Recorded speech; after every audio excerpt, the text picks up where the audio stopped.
interests of the British taxpayer, the interests of the British defence industry, and we'll do a great deal more to support the wider security of the European Union and the European nations through NATO.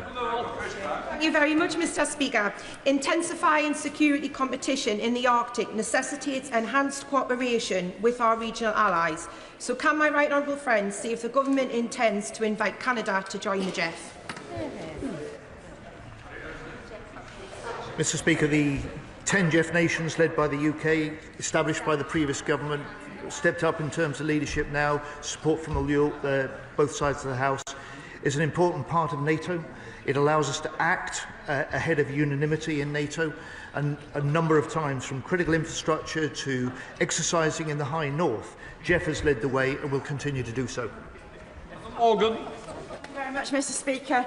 In my constituency of North Shropshire, complaints about water supply to single living accommodation doubled from 116 in 2018 to 232 in 2024, with 16 separate losses of water for more than 24 hours last year. Will the Minister meet with me to discuss how we can bring single living accommodation up to the standard that our servicemen and women deserve? I thank the honourable member for her question. Just last week, we launched the Single Living Accommodation Review, which is designed to get after exactly these sorts of issues to ensure that we have the accommodation that our serving personnel deserve. 𝗟𝗶𝘃𝗲. Thank you, Mr Speaker. Mr Speaker, following President Trump's insulting remarks about our hard-working British personnel, my constituent contacted me. He was very happy to hear the Prime Minister condemn that. His eldest son is retired from the Army following injuries, and his youngest son is a medic in the Army. Mr Speaker, my constituent is here today in the public gallery. Would the Secretary of State join me in paying tribute to our hard-working servicemen and women and all our veterans and recommit this government's commitment to serving and protecting our hard-working servicemen? I can indeed, Mr Speaker, and I welcome my honourable friend's constituent in the gallery today. This is a government that is on the side of those who serve and on the side of those families who support those who serve. Rachel Gilmore. Thank you, Mr Speaker. Members of the Armed Forces are the only uniformed service without a professional body to represent and support them. Will the Secretary of State give assurances that the Armed Forces Bill will include provisions to establish such a body, ensuring serving personnel and veterans have access to legal and welfare support when faced with vexatious, unmerited or unsubstantiated allegations from within the system or from external litigants working on behalf of other service personnel or third parties? Thank you for your interest. It is precisely for those reasons that we established the Armed Forces Commissioner, an independent champion for our armed forces and their families. That legislation has now become law, and the recruitment process will conclude shortly. Thank you, Mr Speaker. Our servicewomen are currently not as well protected by in-service body armour, which is designed around male body types, providing inadequate ballistic protection. With testing of female body armour now underway, will the Secretary of State commend the work of MP Aerospace in improving women's safety and commit that the MOD will continue to cultivate vital UK sovereign capability like this? Can I pay tribute to one more friend who's been leading the charge for female body armour? MP Aerospace are doing a superb job on this. I know she's bringing female body armour to Parliament so we can all see that this is something that can be delivered. We have a strong commitment to investigate and support our female serving personnel through better body armour. I look forward to working with her to deliver that. Bradley Thomas. Mr Speaker, the government has said that we should be bolstering our preparedness for war. Can the Minister tell us when the Defence Readiness Bill will be ready and when he expects it to gain royal assent? The Defence Readiness Bill was set out in the Strategic Defence Review. We're looking across government as to how we can bolster readiness measures, not just legislative ones, but in policy changes, removing stupid rules, spending more. The Defence Readiness Bill will be something that we're looking to implement later on in this Parliament. The Armed Forces Bill is before this House now, and that's where our immediate focus lies. Mr Speaker, Task Force Kindred has been a fantastic success of this government. Can the Secretary of State outline if there are plans to extend the programme and how defence SMEs can get on board with it? I can indeed, Mr Speaker. Task Force Kindred has been at the heart of the UK's rapid response and our reliability as Ukraine's closest ally since Putin first invaded Ukraine nearly 4 years back. It will continue to play a central role in the future, and it has lessons for the way that we need to procure and provide our own kit and own systems for our forces too. Final question, Greg Smith. Thank you, Mr. Speaker. Instead of constantly pushing back the closure date for RAF Halton in an era where we need to increase defence capability, will the Secretary of State actually commit to keeping RAF Halton open for the long term? The honourable gentleman will know we inherited a base closure programme from the party opposite when they are in government, with announced closures right across the country. We're looking carefully at what bases we have, how we can use them for military need, and where we can dispose of them, making sure that we can build houses for our armed forces and veterans on that land. Point of order, Mark Francis. Thank you, Mr. Speaker. I fear the Veterans Minister, who's still here, may have earlier inadvertently misled the House. According to House of Lords legal records, from the 29th to the 31st of October 2007, in the Al-Jeddah case held before the Lords of Appeal in Ordinary, a case against British soldiers, the applicants were represented by several QCs, including the then Prime Minister, who were instructed, it's in the records, by public interest lawyers Phil Shiner's law firm. Would the Minister or the Prime Minister care to correct the record? Right, honourable gentleman, I will set the record straight, including his remarks before the House this afternoon. We've had enough of trying to continue this debate. It no ends. We're now coming to the statements. We'll just let the front bench change over.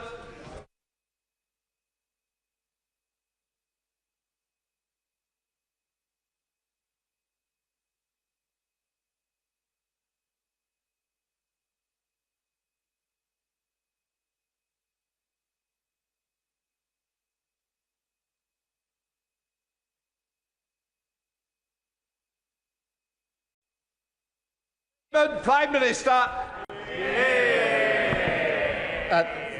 Thank you, Mr. Speaker. With permission, I'll update the House on my visit last week to China and Japan, where we delivered for the British people. Mr. Speaker, with events overseas directly impacting on our security and the cost of living, I made it a founding principle of this government that after years of isolationism, Britain would face outwards once again. This was an 18-month strategy to rebuild our standing, and we have delivered, strengthening our US relationship with our world-first trade deal, resetting our relationship with the EU, striking a groundbreaking FTA with India, and now thawing our ties with China to put this relationship on a more stable footing for the long term. Mr. Speaker, China is the second biggest economy in the world, including Hong Kong. It's our third biggest trading partner, supporting 370,000 British jobs, and it is an undeniable presence in global affairs. It would be impossible to safeguard our national interests without engaging with this geopolitical reality. Yet we inherited a policy from the previous government, not of engagement with China, but hiding away and sticking their heads in the sand. While our allies developed a more sophisticated approach, they let the UK fall behind. We became an outlier. Of my three predecessors, none held a single meeting with President Xi. For 8 years, no British Prime Minister visited China. 8 years of missed opportunities. Meanwhile, Mr. Speaker, over that period, President Macron visited China 3 times, German leaders 4 times, the Canadian Prime Minister was there a few weeks ago, Chancellor Merz and President Trump are both due to visit shortly. In this context, refusing to engage would be a derelict. Order! Order! Mr. Klugendat, you will be withdrawing that remark. You will withdraw it. Thank you. Can we calm it down, because I'm sure you'll be wanting to catch my eye. And I would like to hear what you're going to say, so let's not ruin the opportunity. Prime Minister. Mr Speaker, in this context, refusing to engage would be a dereliction of duty, leaving British interests on the sideline. And incredibly, some in this House still advocate that approach. But, Mr Speaker, leaders do not hide. Instead, we engage. And we do so on our own terms, because, like our allies, we understand that engagement makes us stronger. Mr Speaker, protecting our national security is non-negotiable. We're clear-eyed about the threats coming from China in that regard, and we will never waver in our efforts to keep the British people safe. That is why we've given our security services the updated powers and tools that they need to tackle foreign espionage activity wherever they find it, and tackle malicious cyber activity as well. But the fact is, Mr Speaker, we can do two things at once. We can protect ourselves whilst also finding ways to cooperate. And it was in that spirit that we made this visit. I had extensive discussions over many hours with President Xi, Premier Li and other senior leaders. The discussions were positive and constructive. We covered the full range of issues, from strategic stability to trade and investment, opening a direct channel of communication to deliver in the national interest, enabling us to raise frank concerns about activities that impact our national security at the most senior levels of the Chinese system. We agreed to intensify dialogue on cyber issues, and we agreed a new partnership on climate and nature, providing much-needed global leadership on this vital issue. And, Mr Speaker, I raised a number of areas of difference which matter deeply to this country. I raised the case of Jimmy Lai and called for his release, making clear the strength of feeling in this House. Those discussions will continue. And my right honourable friend, the Foreign Secretary, is in touch with Mr Lai's family to provide further briefing. I raised our human rights concerns in Xinjiang and Tibet. We discussed Taiwan, wider regional stability, Iran and the Middle East. I called on China to end economic support for Russia's war effort, including companies providing dual-use technologies. And I urged them to use their influence on Putin to push for the much-needed ceasefire in Ukraine. And, Mr Speaker, I also raised the fact that members of this House have been sanctioned by the Chinese authorities. In response, the Chinese have now made it clear that all such restrictions on parliamentarians no longer apply. And I want to be clear, this was not the result of a trade. Exactly. Yes, members will want to see more, I understand that.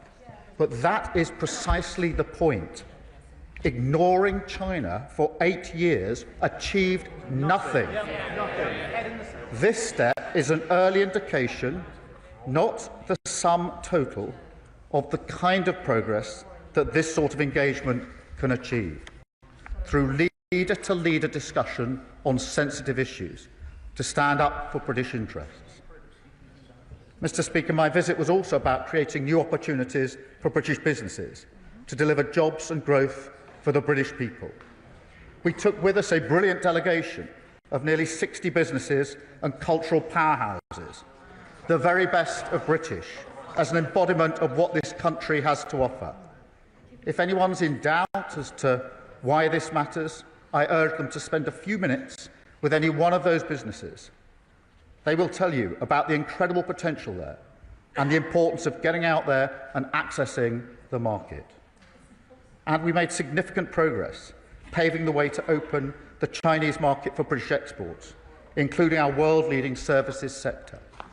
We secured a 30-day visa-free travel for all Brits, including business travellers. We secured China's agreement to halve whisky tariffs from 10% to 5%. This is worth £250 million to the UK over the next 5 years. A significant win for our iconic whisky industry, particularly in Scotland. And, Mr. Speaker, that lower tariff comes into force today. In total, we secured £2.3 billion in market access wins, including for financial services, £2.2 billion in export deals for British companies, and hundreds of millions worth of new investments. In addition, Mr. Speaker, we agreed to work together in some key areas of law enforcement. Last year, around 60% of all small boat engines used by smuggling gangs came from China. So we struck a border security pact to enable joint law enforcement action to disrupt that supply at source. We also agreed to scale up removals of those with no right to be in the United Kingdom and to work together to crack down on the supply of synthetic opioids. We will continue to develop our work across all these areas because, Mr. Speaker, this is the start of the process, not the end of it. My visit was not just about coming back with these agreements. It was about the wider question of setting this relationship on a better path, which allows us to deal with issues and seize opportunities in a way that the previous government failed to do. Finally, Mr. Speaker, let me say a word about my meetings in Tokyo. Japan remains one of our closest allies.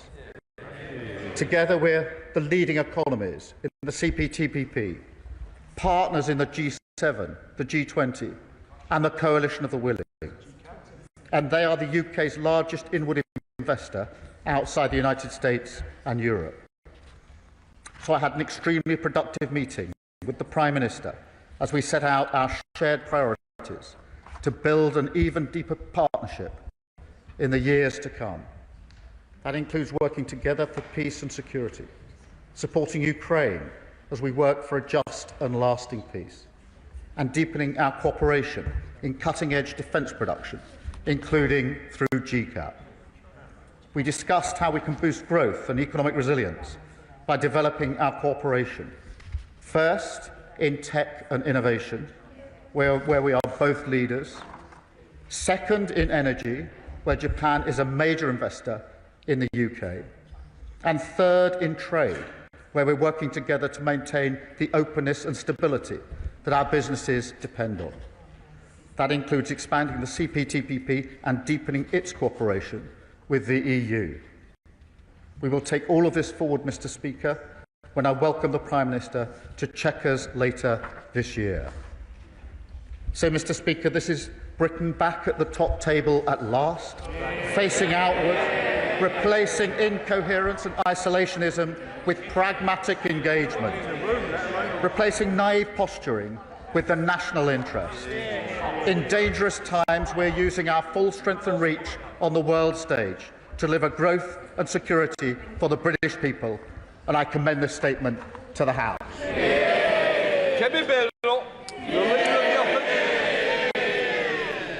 Thank you, Mr. Speaker, and I thank the Prime Minister for advance sight of his statement, but it is utterly reprehensible that he began it by accusing the previous government of isolationism. The same Conservative government, the Business Secretary is laughing, just that, we'll tell him, the same Conservative government that led the world in our response to the invasion of Ukraine, that signed a vital strategic alliance in AUKUS. The Business Secretary is asking how many FTAs. We signed Britain's biggest post-Brexit trade deal, the CPTPP, bringing us closer to the 11 Indo-Pacific nations, including Japan. He asks, I know about that deal because I signed it myself. And so I welcome the Prime Minister's efforts to collaborate more with our long-standing ally, Japan. But let's turn to China. Of course Britain should engage with China, even though the Chancellor wasn't allowed to go, even though they are an authoritarian state who seek to undermine our interests, even though they spy on us, sometimes within the walls of this building, even though they fund regimes around the world hostile to our country, they are a fact of life, a global power and an economic reality. So let me be clear. It is not the Prime Minister engaging with China that we take issue with. What we are criticising is his supine and short-termist approach. I am sure the Prime Minister means well, but his negotiating tactic has always been to give everything away in the hope that people will be nice to him in return.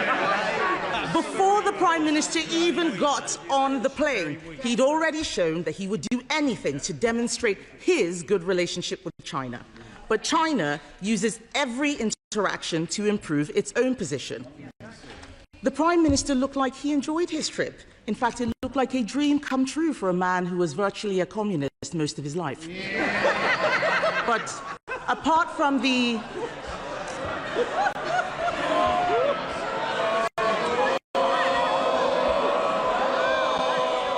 Mr. Speaker, apart from the Labubu doll in his suitcase, and I hope he's checked it for bugs, he has come back with next to nothing.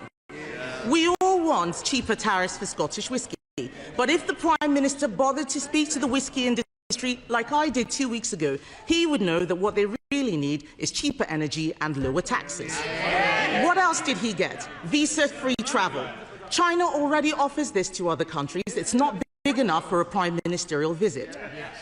But the worst thing, Mr. Speaker, the worst thing was the Prime Minister claiming a glorious triumph with the lifting of sanctions on 4 Conservative MPs as if he'd done us a favour. Let me tell him, those MPs were sanctioned because they stood up to China. They stood up against human rights abuses. They stood up against the country spying on our MPs in a way that he wouldn't dare. Those people don't want to go to China. The Chinese know that.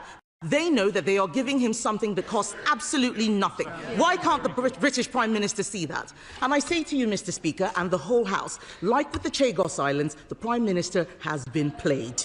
China is about to build an enormous spy hub in the centre of London, a ransom he had to pay before he could even get on the plane.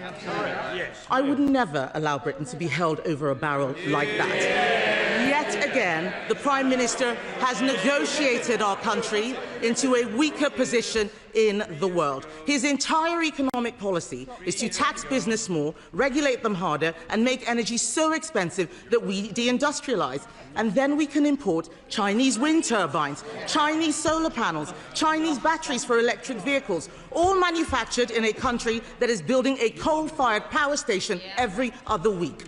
Did he speak to them about that? What did his trip achieve for Jimmy Lai? Nothing. Did China promise to stop fueling Putin's war machine in Ukraine? Doesn't sound like it. What did this trip achieve for the Uyghurs who are being enslaved? Absolutely nothing. Have China agreed to stop their relentless cyber attacks? Have they? We all know the answer to that. The reality is that China showed its strength and Britain was pushed around, literally. It is no wonder, Mr. Speaker, that President Xi praised the Labour Party because the Conservatives stood up for Britain. We don't get pushed around. Britain is a great trading nation. Of course we should engage with other countries, even hostile ones. Order. Mr. Kyle, you said to me when you go into China how well you will behave. Oh, you owe me a big thank you. You're not showing it today. Come here, Ben. No?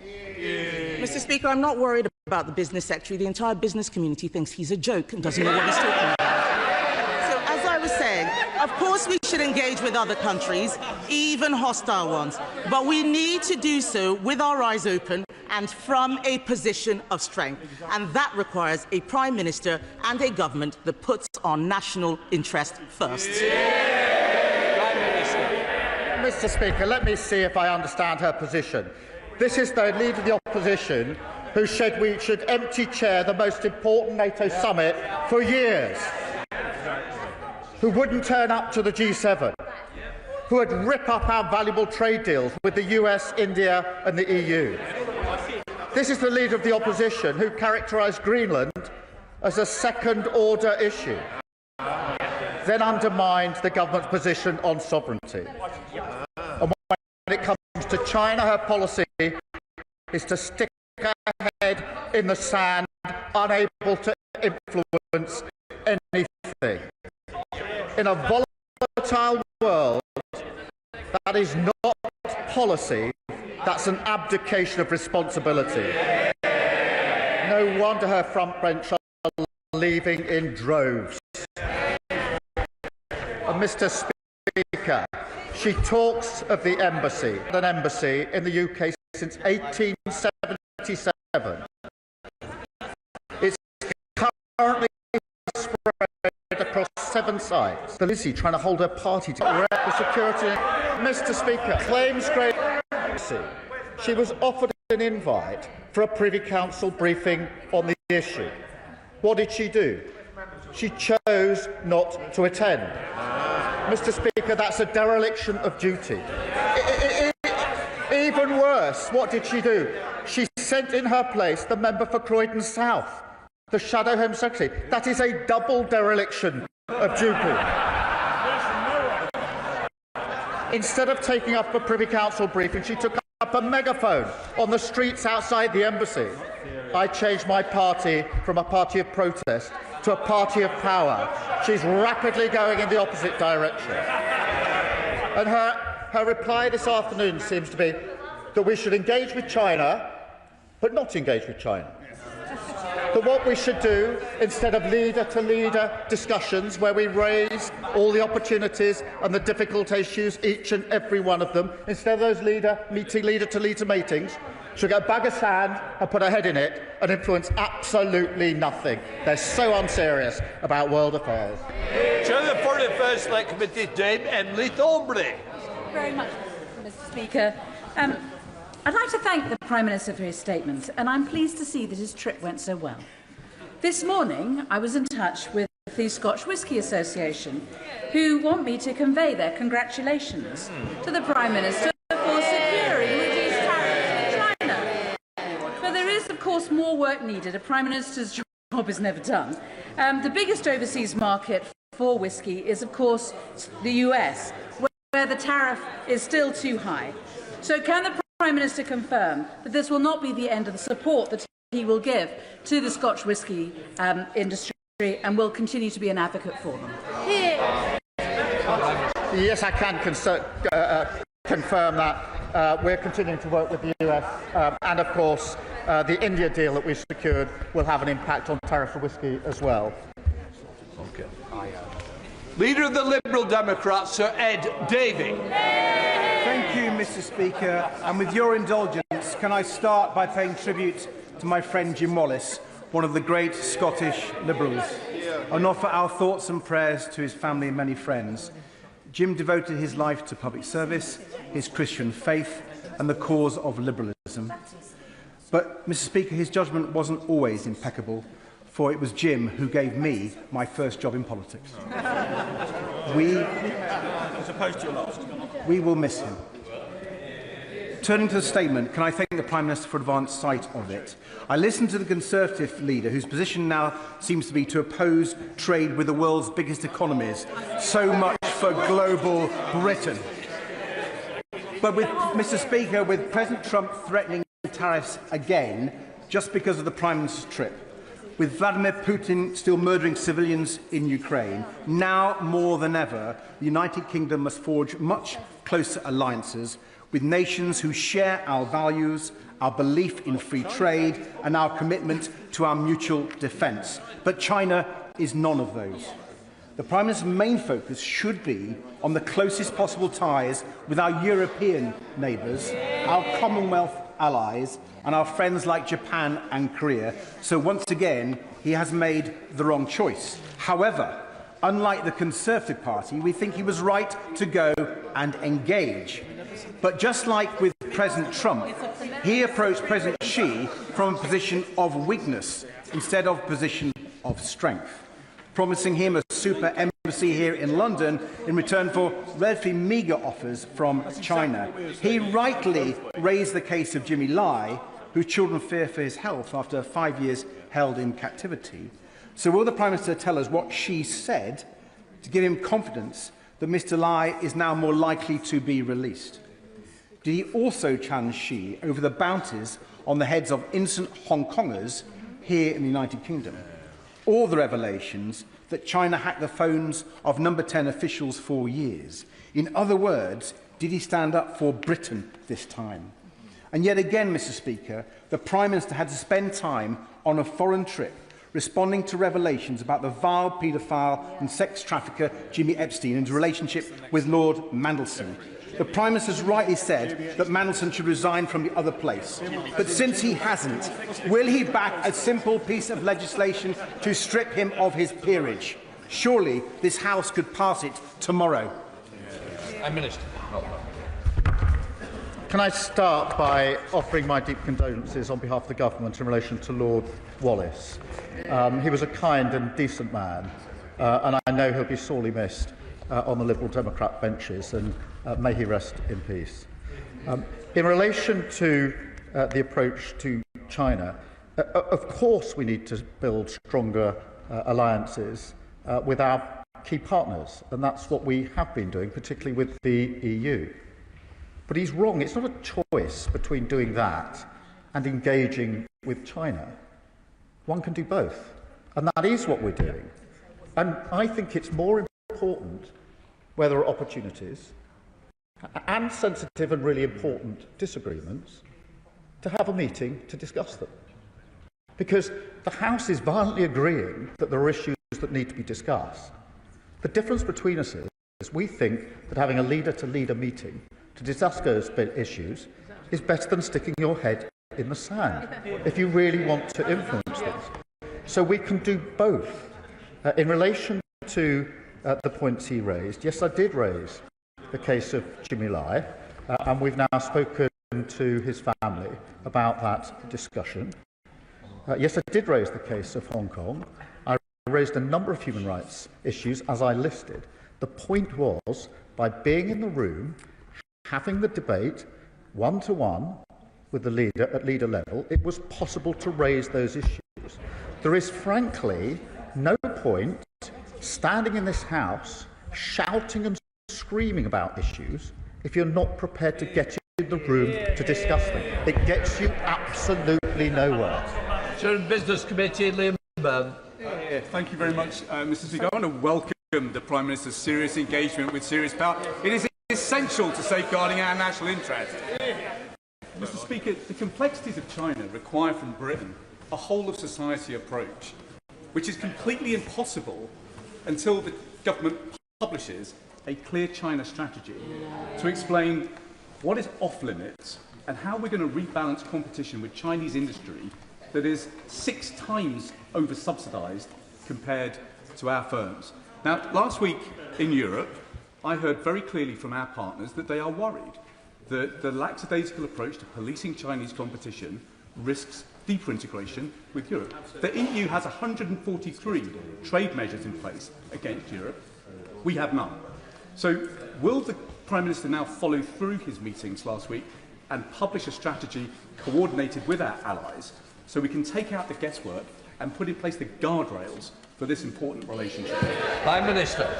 Can I thank him for his question? Obviously, the general approach was set out in the Lady Mayor's banquet speech I gave just before Christmas. On the point he makes about Europe, this is a really important point. As I mentioned, President Macron went to China just a few weeks ago.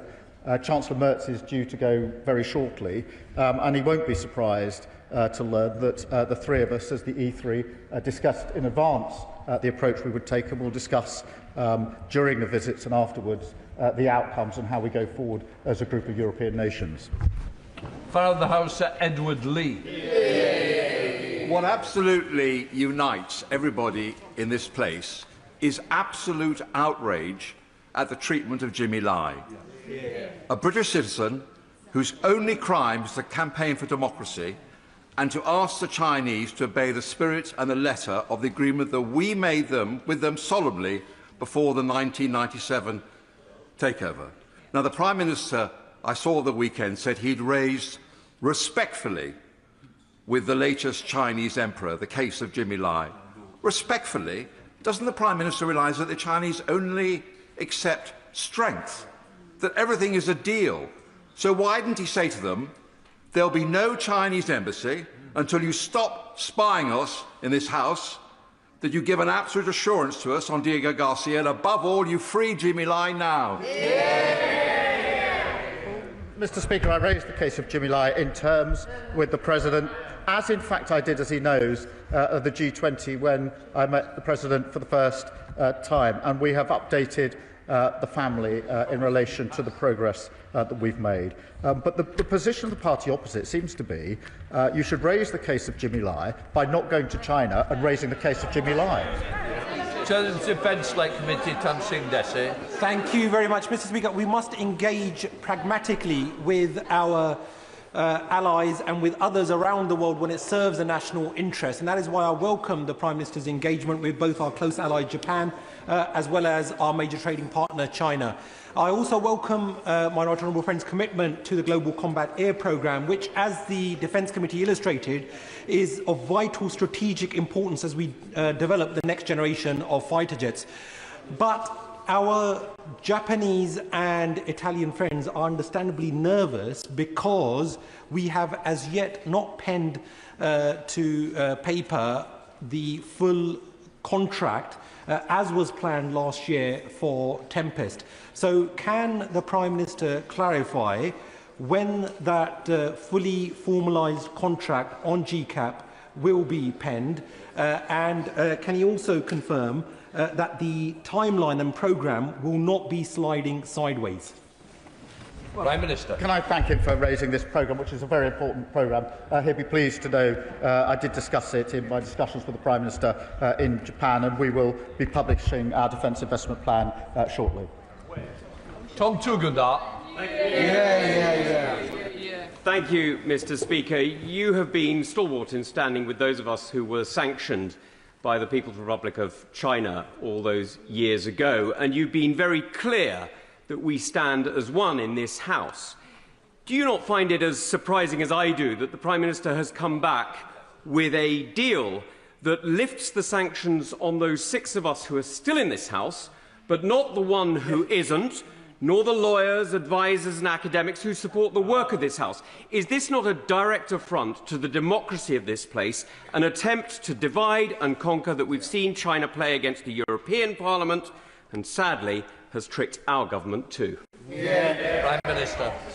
Well, Mr. Speaker, I thank you for raising this point. I know how much it matters personally to him and to the others that he referenced.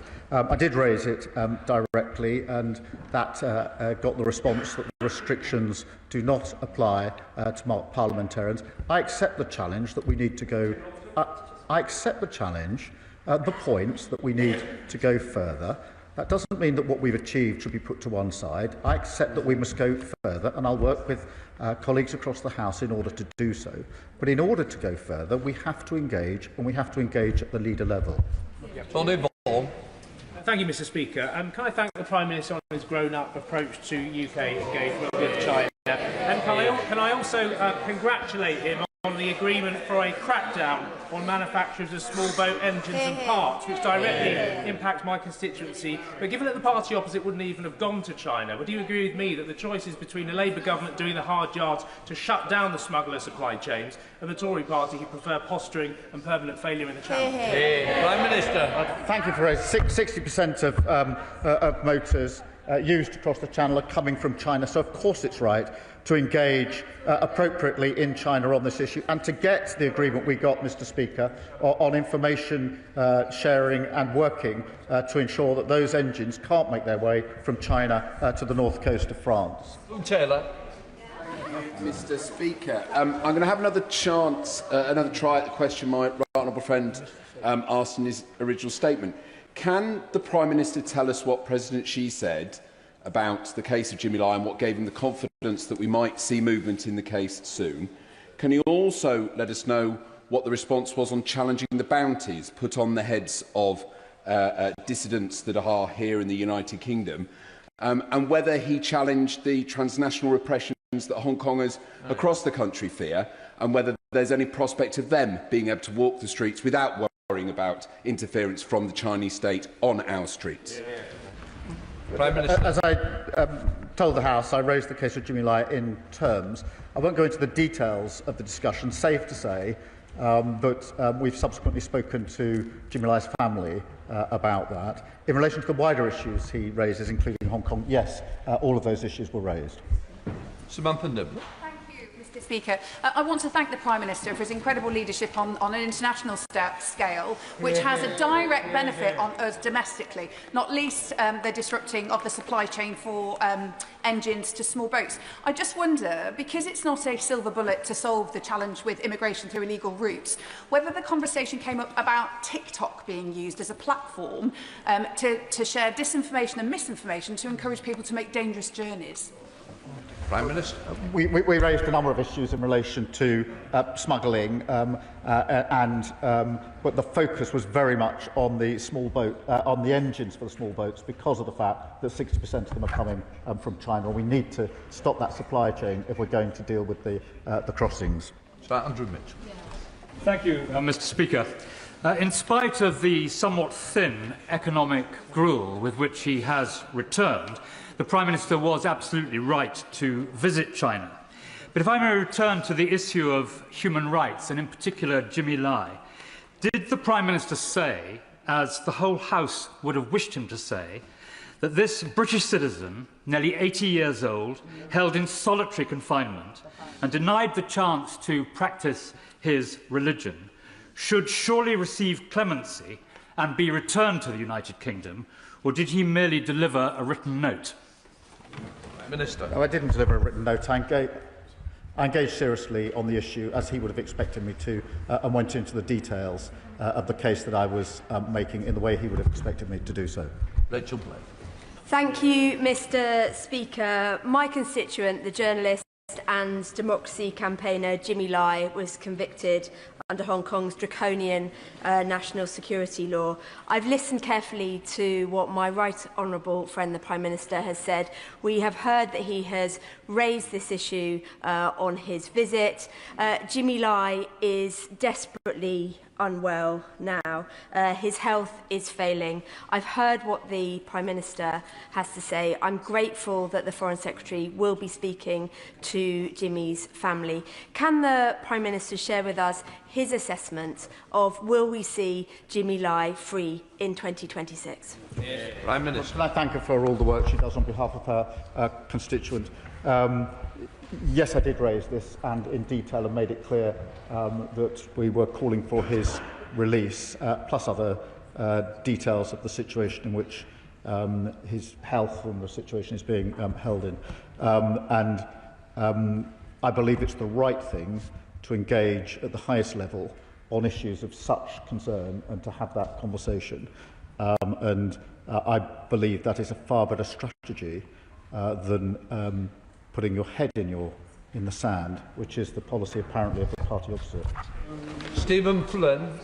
Mr. Speaker, as you will be aware, when the Prime Minister was in China and Japan, he gave comment that Andrew Mountbatten Windsor should testify before Congress in the United States. What the Prime Minister chose not to do was to offer an unreserved apology to the victims of Jeffrey Epstein for appointing his other friend, Peter Mandelson, as the ambassador to the United States of America.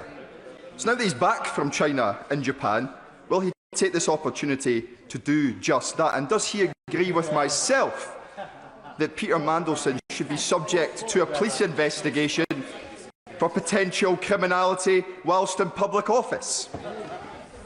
Prime Minister, there is a statement. Only SNP could go about this in the way. Instead of welcoming the halving of tariffs on Scottish whisky, he raises things that have got absolutely nothing to do with China or Japan. Only the SNP have got no interest at all in delivering for Scotland.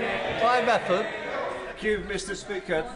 Does the Prime Minister recall that during the time of Brexit negotiations that the Tories told us that we had more to gain outside of the EU than inside, and that within days of Brexit we would be signing trade deals with the US and China that would be bigger than the trade deals that existed with the EU? Now we don't want that. What we got was a botched Brexit and isolated from our European neighbours, and now they want to extend that isolation to a global scale. My honourable friend agree with me that Britain wouldn't be treated decently or with any confidence by our global neighbours or global friends if we'd adopted such an approach. Well, can I thank you for raising this period in our history, because, of course, this is 2015-2016. The party opposite had a manifesto in 2015 which dealt with the question of a referendum in relation to Brexit. It also set out their position on China. Mr. Speaker, I had a look at it this morning, 2015, that very manifesto, to strengthen economic links with China, including seeking a free trade agreement. That used to be their position. Then they veered to the other side of the road, and now they stick their head in the sand and pretend that they can influence events. William Lewis. Prime Minister's position seems to be if a bully is big enough, rich enough and powerful enough, the pragmatic thing to do is to pay into his protection racket. Can he at least show some sign of moral compass by accepting the fact that China is a repressive, brutal, communist, totalitarian state which dishonoured all the provisions of the Hong Kong Agreement? Prime Minister. Their position seems to be that if one has concerns in relation to China, their position seems to be the pragmatic thing to do is to buy a bag of sand and put your head in it. I don't think that's going to influence anything. Nothing said here has any influence if you don't have a meeting. 𝗟𝗶𝘃𝗲. Thank you, Mr. Speaker. I want to congratulate my right honourable friend on last week's handsome wins, including visas in China. I just wondered if the same issue arose in Japan. I did a brilliant visit to the Japan-London school in my seat the other day, but they are finding the dogmatic visa changes made by the Conservative government burdensome. So will you look into that and also praise the contribution of the Japanese enacted from sushi to bilingual education? Well, Mr. Speaker, we had very productive meetings in Japan. Amongst the discussions was how we open up to more trade between our two economies. Richard Tice. Thank you, Mr. Speaker. The Prime Minister said that this visit to China was good for British jobs. So, having wrongly granted consent to the super Chinese embassy, can he confirm that it will be built with brilliant British steel from Lincolnshire as opposed to Chinese steel? It was this government that took the action on Scunthorpe to make sure we have British steel at Scunthorpe, one of the proudest things I've done. John Brady. Thank you, Mr. Speaker. I welcome the Prime Minister's statement, facing into the world as it is. Mr. Speaker, Des Brown, Baron Brown of Ladyton, is retiring from the other place after decades of distinguished public service as a Labour MP for Kilmarnock, Defence Secretary, and his work on the prevention of the spread of nuclear weapons. China is a significant and growing nuclear power with over 600 warheads, and this week the US and Russia New START treaty comes to an end. Can the Prime Minister tell me if the UK is engaging with China at the highest levels to prevent the risk of nuclear weapons and combat nuclear proliferation? Prime Minister. Well, can I first start by paying tribute to the contribution that Lord Brown has made and to assure him that our discussions with China did include how we de-risk the situation in relation the risk in relation to nuclear weapons. Alicia Cairns. When John Major went to Beijing, he spoke clearly and said, "We will not forget Tiananmen Square." In contrast, the Prime Minister refused to say Jimmy Lai's name himself until he was wheels up. I have never said we should not engage with Beijing. I have said we should not give them a propaganda visit. And it is extraordinary to abdicate the responsibility of the Chinese Communist Party, whose actions we had to respond to, and therefore pause trade talks, as if they have done nothing wrong. Finally, the Prime Minister met with Kai Chi, the man responsible for running 2 spies who are undermining this Parliament. He excluded that from his statement. Why doesn't he tell us why he thought it was acceptable to meet with this man and what exactly he got out of it in the British interest? This is so pathetic. Honestly. At the highest level and one-to-one, I raised each of the issues of difference between our two countries. Each and every one of them in the way the House would have expected. And that is what they're criticising. They seem genuinely to believe, Mr. Speaker, that these issues can be progressed or influence by doing nothing about it. You have to be in the room to have a discussion. That's what we did. Alex Selbel. Thank you, Mr. Speaker. I think it's right that the Prime Minister goes to China if he's acting in the best interests of all of those that are living here. Last year, the Joint Committee on Human Rights undertook an inquiry on transnational repression. In front of us, we had Chloe Chung, a young Hong Konger from Leeds who'd had a $1 million Hong Kong bounty put on her head. She told us about how she'd been intimidated and harassed. Did the Prime Minister speak up for all the Hong Kongers in the UK who had bounties on their heads, who have been intimidated, harassed, and ensure that people living in the United Kingdom are safe from the Chinese regime? Prime Minister. Mr. Speaker, that's exactly why we raised the issues of human rights at numerous levels on the visit. Monica Hall. Thank you, Mr. Speaker. Mr. Speaker, I noticed that mention of Japan took the Prime Minister 1 minute and the last minute of a 10-minute speech on China and Japan. Japan is not only the largest inward investor into the UK, apart from the EU and US, but is a vital liberal democracy in the Indo-Pacific and a key security partner in maintaining regional stability in the face of growing Chinese assertiveness. Given the growing security risks and strategic instability across the region, can the Prime Minister assure the House that engagement with Beijing will not weaken the UK's alignment with Japan, one of our most important democratic partners? Prime Minister. Yes, I can assure her of that. Jonathan Davies.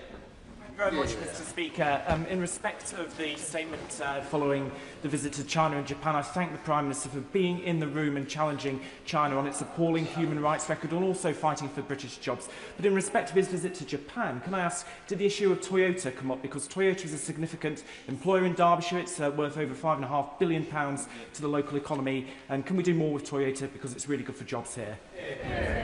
Yes, we did discuss the car manufacturing that is going on at the moment, the potential for further work in that regard, along with other issues of trade broadening between our two countries. Sir John Whittingdale. The Prime Minister will be aware that some 80% of the sanctioned dual-use items that Russia needs for its drones and missiles that it is firing at civilians and children on a daily basis come from China. Yeah. He says that he raised this. Did he get any assurance that China will stop supplying Russia? No. Well, you're right to draw attention to this, and that is precisely why I raised it again in terms. I won't go into the details of the discussion, but I did raise it for the very reasons that he sets out. And across this House, we're actually committed to a just and lasting peace in Ukraine, and this has been an issue of concern for some considerable period, which is why I raised it. Amanda Martin. Mr. Speaker, I welcome the Prime Minister's recent engagement in Tokyo and the strengthening of our relations with Japan as a key economic and strategic partner. Can he explain how SMEs in ports, particularly in maritime and defence, such as Griffin Marine, alongside the creative industries, will benefit from deeper UK-Japan cooperation? Because, Mr. Speaker, having seen Archie Cole, my 18-year-old son, a professional wrestler, currently competing on Tokyo TV in Magic Monday, I know firsthand how international engagement can open doors for individuals and ports of local businesses alike. Can I congratulate her son on his achievements? And in relation to SMEs and businesses, yes, we discussed how we can enhance our engagement and enhance growth and jobs right across all of our constituencies, including hers. Mr. McVeigh. Does the Prime Minister accept that in his rush to hoover up economic crumbs from President Xi due to his appalling handling of our economy, he is having to increase strategic dependence on Beijing? The public see the risks he's taking with UK security. Does he? Prime Minister. Mr. Speaker, the first thing I'd say is they crash the economy, so lectures from them on the economy are not welcome. As I said in my statement, national security is at the heart of our approach to China, as it is to every issue that we take up. And it is quite possible to have a discussion about the opportunities available to our country, whilst also safeguarding our national security. That's what we're doing in a grown-up, mature way. Go to Snell. Thank you very much, Mr. Speaker. Further to the question from my right honourable friend from Birmingham, Hodge Hill and Solihull North, the anti-dumping measures that we impose on Chinese goods into this country protect hundreds of jobs in Stoke-on-Trent, whether that be in the ceramic tableware manufacturing sector or the retreading tyres at the Michelin factory. Is the Prime Minister able to give a guarantee that as economic work with China continues, that these measures will not be jumped? Because it's not an abstract measure, Mr. Speaker. It is protecting hundreds of jobs in a part of the country that most needs them. I thank you for raising this issue, and I can give him that assurance. I know how much it matters, and that's the approach that we've taken. Mr. Speaker, over the past weeks, thousands of Chinese fishing boats have been tracked, creating up to a 300-mile-long blockage in the East China Sea off Japan, seen by many as a strategy for future blockade. Given the huge reliance on these routes for trade, this actually caused global economic shock, threatened thousands of jobs in Scotland and dramatically increased cost of living. So can the Prime Minister tell the House what explanation his Chinese counterparts gave for this behaviour and what subsequent discussions he had with the Japanese Prime Minister about maintaining maritime security in the region? Well, this issue was raised both in China and in Japan because it is obviously a cause of concern, and regional instability matters not just in the region but globally as well, and therefore I did discuss it both in China and in Japan. Janet Derby. Thank you, Madam Deputy Speaker. I thank the Prime Minister for his statement, but can you tell the House what steps the government is taking to protect parliamentarians and others in public life from foreign influence? Prime Minister. Mr. Speaker, there's a number of measures, Madam Deputy Speaker, my apologies, a number of measures that we've taken, including the further powers and tools that we've given to our security and intelligence services. David Mundell. Thank you, Madam Deputy Speaker. Can I echo the tributes to Jim Wallace? He was one of the most significant Scottish politicians of his generation, and it was a privilege both to know him and to work with him. I think, Madam Deputy Speaker, we've established that the Prime Minister was in the room, but what difference will it make? What difference will it make for people who weren't in the room in Ukraine? A huge difference. So that's why I discussed it with Vladimir Zelensky before I went in terms, and that's why I'll discuss it with him again in coming days in terms. Alex Baker. Thank you, Madam Deputy Speaker. I want to welcome the Prime Minister's leadership on this trip, including his words in Japan about the value of the Global Compact Air Programme. This is not only a strategically important programme for global security and autonomy, but important for businesses growing out of my constituency, including BAE Systems and Kinetic. Can the Prime Minister highlight the work he is doing to ensure this critical endeavour makes progress? Look, I thank you for that question, because Japan is a key colleague and partner when it comes to defence and security, and that's why across a range of issues we discussed what more we can do, including on GCAP. Martin Vickers. Thank you, Madam Deputy Speaker. In reference to an earlier question, the Prime Minister mentioned Scunthorpe Steelworks, where hundreds of my constituents are employed. We welcome the government's support to date. Was he able to discuss the ownership, Jingye's ownership, with his Chinese opposite number? Is he able to give any positive assurances to my constituents about their long-term future? Well, can I give this assurance to his constituents that we absolutely believe in the importance of steel being made in this country, and that is why we took the measures, as he knows, on a Saturday to take the steps that were necessary in relation to steel production in his constituency. Alex Ballinger. Deputy Speaker, the Prime Minister will know there are many excellent West Midlands businesses that export to China, including great car makers like JLR, the Morgan Motor Company and Aston Martin, collectively worth the most of any region in the UK, I will say. Can the Prime Minister outline how his trip to China, including the 30-day visa-free travel, will benefit these businesses and drive jobs and exports in our region? Prime Minister. Well, he'll be pleased to know that JLR were there with us on the delegation in China, and they're very acutely aware of the difference the better trade and economic measures with China will have in relation to their business and jobs in his constituency. Richard Ford. Thank you, Madam Deputy Speaker.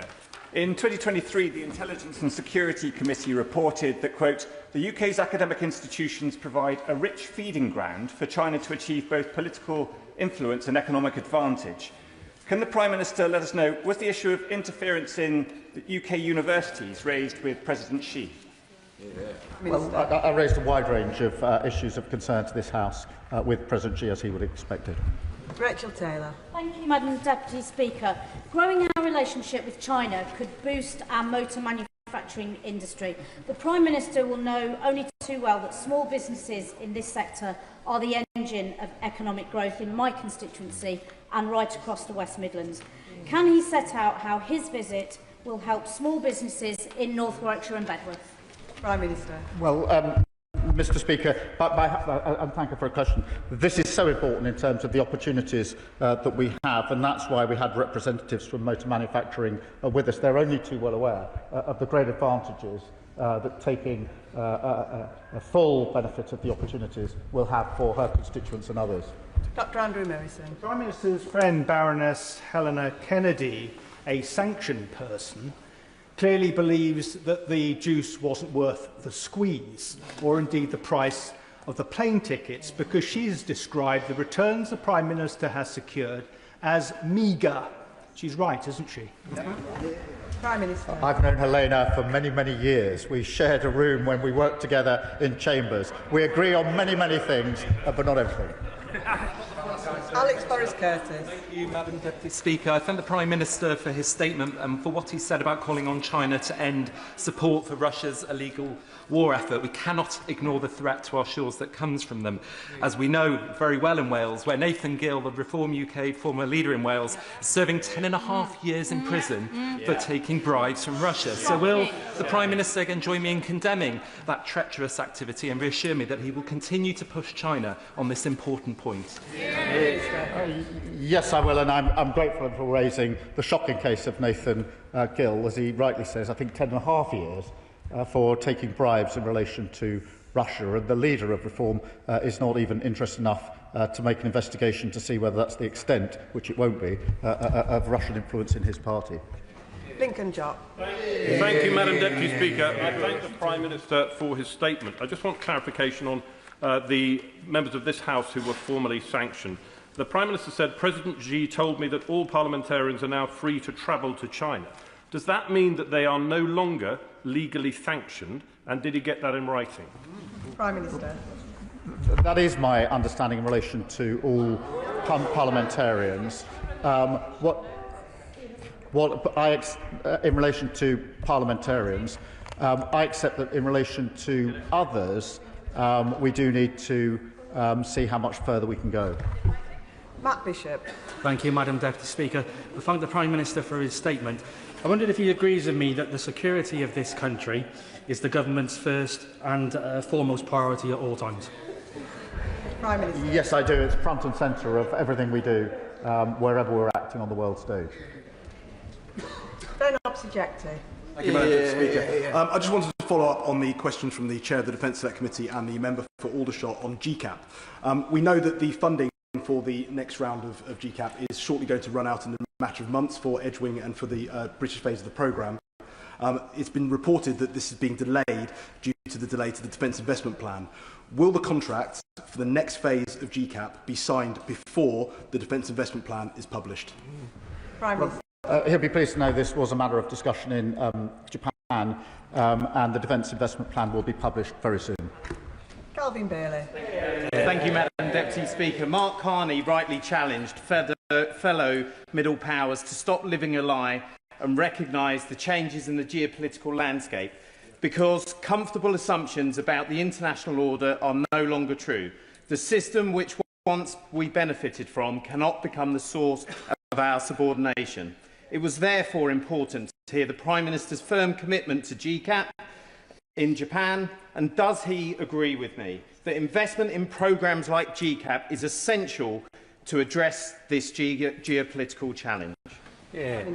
Well, yes, I do, and he's right to emphasise the changes in the geopolitical landscape, and that's why we've approached our relationship to the US, to Europe, to India and China accordingly.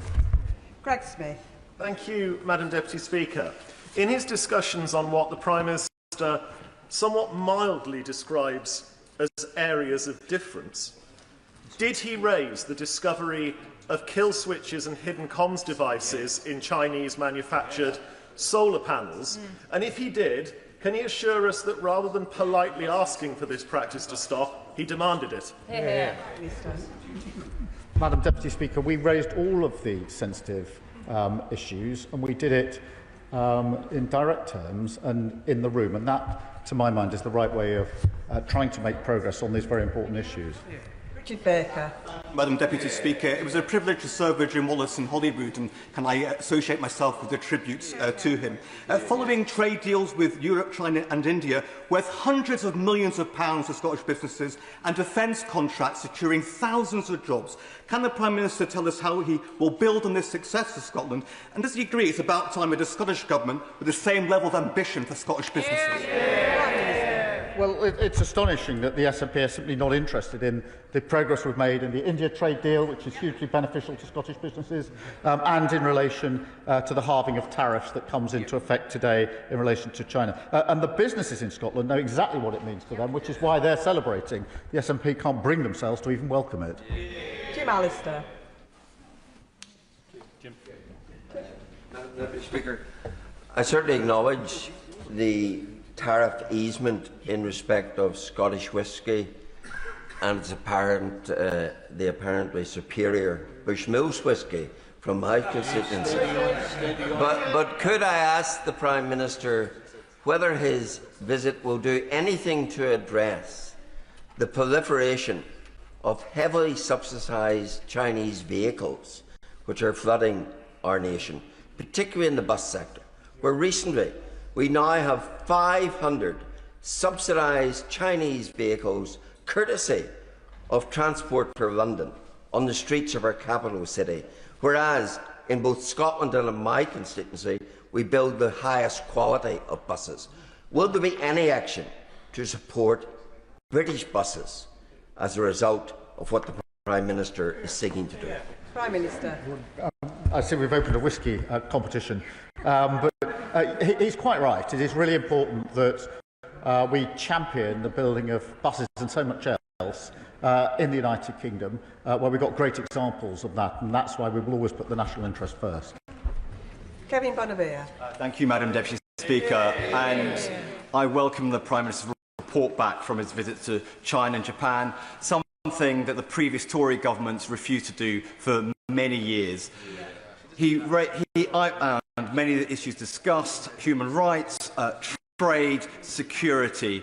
I'm particularly interested in what you had to say about the Border Security Pact, because my constituents in Stevenage are very concerned about the small boats crisis. We've already had international agreements with France and Germany. This is a new one with China.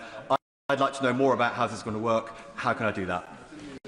Well, he's right to put this package as one, because what we're doing on small boats is with China is looking at the source of the engines themselves. What we're doing with Germany is the transport of these parts through Europe. What we're doing in France is working with the French to tackle the crossings themselves. Dr. Kieran Mullen. Madam Deputy Speaker, the whole House can see with their own eyes what's happening here. The Prime Minister on paper has the support of more than 400 MPs. That they want to show their support that someone can fill every single seat on the opposite side and down to double doors. And we all drift away as the statement progresses. But even at the start of this statement, the Prime Minister didn't even have the authority to command 2 or 3 benches of MPs behind him. He's clearly on his way out. But the problem is, in his desperation to shore up his position, he's trading away our national interest. Can he name a single tangible benefit he secured in terms of the rights of Hong Kongers? Prime Minister. Yes, we raised the issues of Hong Kong. We raised the issues. I find it astonishing that their position is that they want all these issues. They say they take these issues seriously. They say of great concern. They stay here, notwithstanding no one else is listening, and raise them on the benches greatly. And then they say, it's so important to me, the one thing I don't want you to do is to go to China and have a discussion about them at the highest level. It's a pathetic approach, unserious approach to foreign policy. Jacob Collier. Thank you, Madam Deputy Speaker. The Prime Minister may have seen that the Japanese ambassador to the UK, Hiroshi Suzuki, was recently in Manchester trying Boddington's bitter. The Prime Minister will know the importance of brewing to my constituency, and perhaps in celebration of these trade deals, he would like to encourage the ambassador to come and sample some of the best beer in the brewing capital of Burton-on-Trent. Prime Minister. Yes, we certainly should encourage that, and I'll take the first opportunity to do so. Graham Ledbetter. Thank you, Madam Deputy Speaker. I'm glad that the Prime Minister enjoys the drama as much as I do, and for the record, I did welcome the Indian trade deal very publicly, so perhaps he may wish to correct the record on that.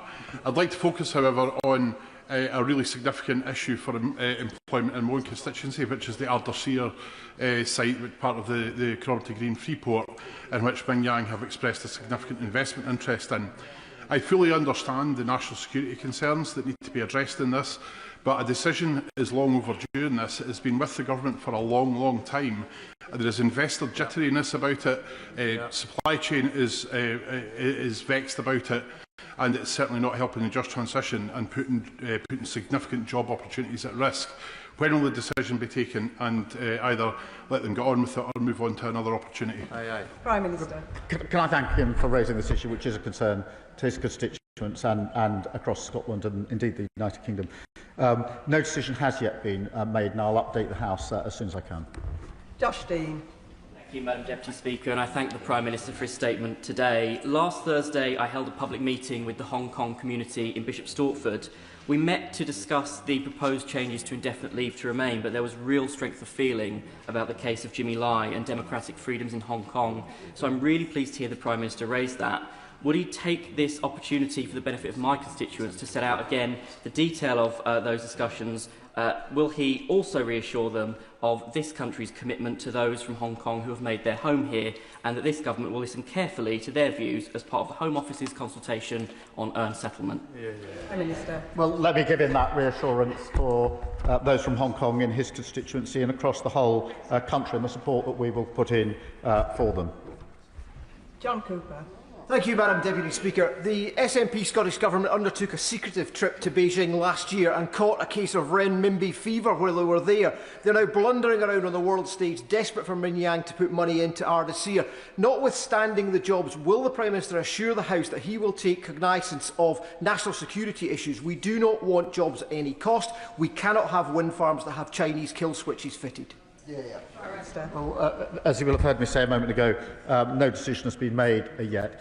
But as I outlined in my report back to the House, the overarching approach we take to all matters involving China is that national security always comes first.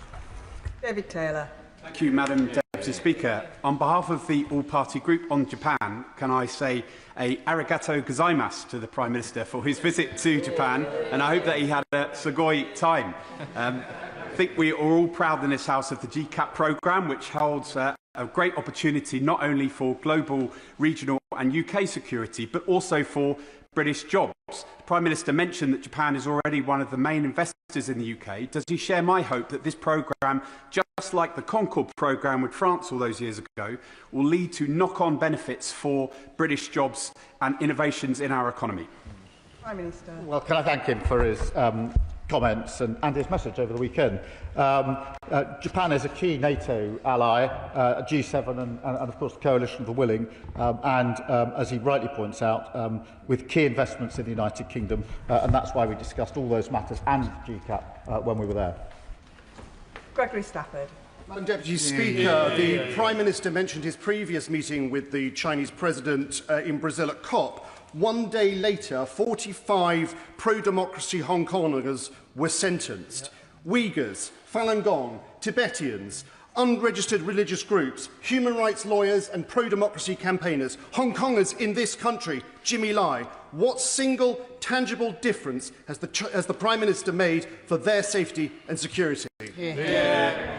Mr. Speaker, of course there's concerns. They're aired in this House. The difference between us is our position is that the mature, serious thing to do is to have leader-to-leader discussions about them engaging the issue. Their approach is to shout about the issues, get a bag of sand and put your head in it and influence absolutely none. It is so unserious. They're not fit for government for many, many, many years to come. Peter Swallow. Thank you, Madam Deputy Speaker. As Prime Minister will know there are many Japanese companies who have their British home in my constituency in Bracknell. So can I welcome his visit to Japan, and could he set out a little bit more about how we can strengthen our relationship further with our Japanese friends and allies, and what that will mean for my constituents? Well, can I pay tribute to all those in his constituency, of which there are very many, as he rightly says. Enhancing our trade and economic ties with Japan is in the interests of both of our countries, and that's precisely what we're focused on. Bradley Thomas. Thank you, Madam Speaker. While the Prime Minister has failed to stand up for Britain's interests, from what we've seen, he couldn't even make it across Beijing's red carpet without being guided along the way. What did the Prime Minister expect to receive in return for approving the Chinese super embassy, and did the Chinese give it to him? Prime Minister. We've had an embassy in this country since 1877. It's currently over 7 sites. It's now going to be on 1. The Security and Intelligence Services published a letter the day after the decision to say that that was better for security in this country, and I think that's the right approach. Peter Swallow. Chris Binns. Second best. Thank you, Madam Deputy Speaker, and can I thank the Prime Minister for his statement today and his continued international leadership. I know, however, wherever he goes in the world, he's always thinking about Harlow. Can I ask the Prime Minister, what difference will a productive relationship with the second largest economy and our third biggest trading partner make to businesses in my constituency of Harlow? He's a champion for Harlow, and it was so good to visit so many times. We had 60 businesses on the delegation with us. They were enthusiastic about the opportunities that this visit would open up for them and all the associated businesses, including his constituency, that will be able to work with them on projects in the future. Dr. Luke Evans. It's widely reported in the media that the Prime Minister and his entourage had burner phones when they went across to China. Could he confirm this? And if it is confirmed, was the reason because he was worried he was being spied upon? Prime Minister. Madam Deputy Speaker, we took appropriate precautions, as we do whichever country we visit. John Slinger. Thank you, Madam Deputy Speaker. Like the Prime Minister, I'm a musician and a strong advocate for the creative arts sector. So could he set out to the House a little more why he took so many creative arts and cultural organisations with him to China? And does he agree that Britain is the best in the world at the creative arts? It's good for trade, it's good for jobs, it's good for our young people particularly, and the kind of visit he's been on will help with this, as will investment at home and abroad. I thank him for his question. I agree with him. We are the best in the world, and the creative sector, those from the cultural institutions, were with us on the visit because they could see the great advantage in better relations and better engagement, not only in relation to the cultural aspects, but of course they are in themselves really important businesses. Danny Kruger. Thank you very much, Madam Deputy Speaker. The Prime Minister is very full of the abstract virtue of engaging with China and getting in the room with them. He used to say that Britain shouldn't even sign a trade deal with China because of the persecution of the Uyghur people. So having now got in the room with the Chinese leader, can he tell the House a single thing that he achieved on behalf of the Uyghurs, or indeed on behalf of the security of this country? Prime Minister. Yes, engaging is really important for the security of this country. And just for clarity, we didn't sign a trade deal on the visit. We simply looked at the ways in which we can open the opportunities for businesses. There were 60 big businesses with us on the visit, and they're absolutely clear about the advantages to them. And I'd much rather take their view on the advantages than the nonsense that's being spouted on the other side of this House. Harriet Cross. Thank you, Madam Deputy Speaker. China is helping to fund Russia's war on Ukraine via the Shadow Fleet and Russian oil. Firstly, can the Prime Minister unambiguously confirm that he mentioned and brought up Russian oil and the Shadow Fleet, because it's not mentioned specifically in the statement? And secondly, what steps will China now take to end their importation of Russian oil, which is funding death and destruction across Ukraine? Well said. Well, this is a really important issue, and that's why I had a phone call with Vladimir Zelensky the day before I left. I'll have a further discussion with him when I get back, and I raised the issue in terms during the course of the visit. Charlie Dewhurst. Madam Deputy Speaker, and further to that point, Russia has been able to triple its ballistic missile production because it has access to Chinese rocket fuel, it has access to Chinese machine tools, and it has access to Chinese microprocessors. In return, China is receiving vast quantities of discounted oil, gas, aluminium, and other natural resources. China is quite literally fueling the war in Ukraine. So can I ask the Prime Minister once again, what specific guarantees did he receive from the Chinese government that they would work to de-escalate the conflict in Ukraine? The reason I spoke to Volodymyr Zelensky was to have a discussion with him in advance as precisely the terms in which we would approach this issue. I then followed through on that, and I will talk to President Zelensky again in coming days about this. We're working hand in glove with the Ukrainians for the outcome that we all want, which is just and lasting peace. Shannon. Deputy Speaker, can I thank the Prime Minister for his statement, and I welcome the PM's successful trade missions to China and Japan. In particular, I'm heartened by the strides made in Japanese cooperation. However, I would like to ascertain what steps forward were made in terms of the Chinese treatment of Christians, of Uyghur Muslims, of Falun Gong and other religious minorities, and how the Prime Minister was able to use diplomatic soft power to bring about the changes required to stop human rights, or to provide human rights protection, and to stop religious persecution and successful trade between the two nations. Thank you. Right to raise these really important issues, and that's why I raised them myself during the course of the visit, and I thank him. And that concludes the statement. I'll give a few moments for the front benches to swap over.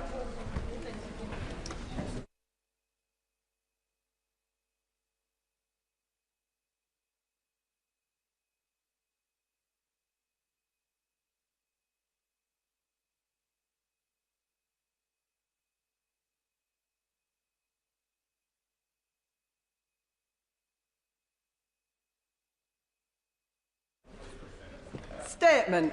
Minister. Thank you, Madam Deputy Speaker. Madam Deputy Speaker, as I know Right Honourable and Honourable members across the House will agree, Jeffrey Epstein was a despicable criminal who committed disgusting crimes and destroyed the lives of countless women and girls. What he did is unforgivable. His victims must be our first priority. As the Prime Minister has said, anybody with relevant information must come forward and cooperate with investigations so that Jeffrey Epstein's victims can get the justice they have been denied for too long. Madam Deputy Speaker, on Friday, the Department of Justice in the United States released around 3 million pages from the case files relating to Jeffrey Epstein. It is increasingly clear that his awful crimes involved and were facilitated by many, often powerful people, both by actively participating in those crimes, but also by failing to hear those victims' voices, by equating wealth with integrity, and by not using one's privileged position to speak out, even against a friend. It is incumbent upon those of us who hold ministerial office to behave in such a way that builds trust in politics and upholds the standards that voters rightly expect from us. Contained within the release by the US Department of Justice were documents which highlighted the close nature of the relationship between Jeffrey Epstein and Peter Mandelson, including alleged financial transactions when Peter Mandelson was a Labour Member of Parliament and later Minister. For the avoidance of doubt, this information was not known by the government until the release of documents by the Department of Justice on Friday. The nature of the documents also raised serious concerns about Peter Mandelson's behaviour whilst a minister. Peter Mandelson must account for his actions and conduct. It is an understatement, Madam Deputy Speaker, to say that his decision to continue a close relationship with a convicted paedophile, including discussing private government business, falls far below the standards expected of any minister. His behaviour was unequivocally wrong and an insult to the women and girls who suffered. No government minister of any political party should have, nor ever should, behave in this way. Madam Deputy Speaker, the Prime Minister has today, asked the Cabinet Secretary to review all available information regarding Peter Mandelson's contact with Jeffrey Epstein during his period as a government minister and to report back to him as a matter of urgency. As the House knows, Peter Mandelson is no longer a member of the Labour Party, having resigned his membership last night, and the House may wish to know that disciplinary action was underway by the Labour Party prior to his resignation. The Prime Minister believes, as does the Government, that Peter Mandelson should not retain his membership of the House of Lords or use his title. As the House already knows, the Government does not have the power to remove peerages without legislation. However, the Prime Minister is calling on all political parties, including the Conservatives as the largest party in the House of Lords, to work with the Government to modernise the disciplinary procedures to allow for removal of peers who have brought the House of Lords into disrepute. The Government will today write to the appropriate authorities in the other place to start that process. It would be better, Madam Deputy Speaker, to update those procedures so that they apply to all members of the House of Lords, instead of having to introduce complex hybrid bills for each individual peer who has brought the other place into disrepute. Madam Deputy Speaker, I recognise the strength of feeling on all sides of the House, myself included, and the Government will of course keep members up to date. I commend the statement to the House. I call the Shadow Chancellor of the Duchy of Lancaster. Thank you very much, Madam Deputy Speaker, and I'd like to thank the Minister for advance sight of his statement. The crimes of Jeffrey Epstein were truly terrible. Paedophilia, sex trafficking, child prostitution. It was an awful abuse of power. And it is, of course, a great embarrassment to our country that its most senior ambassador should have been caught up with a man like him.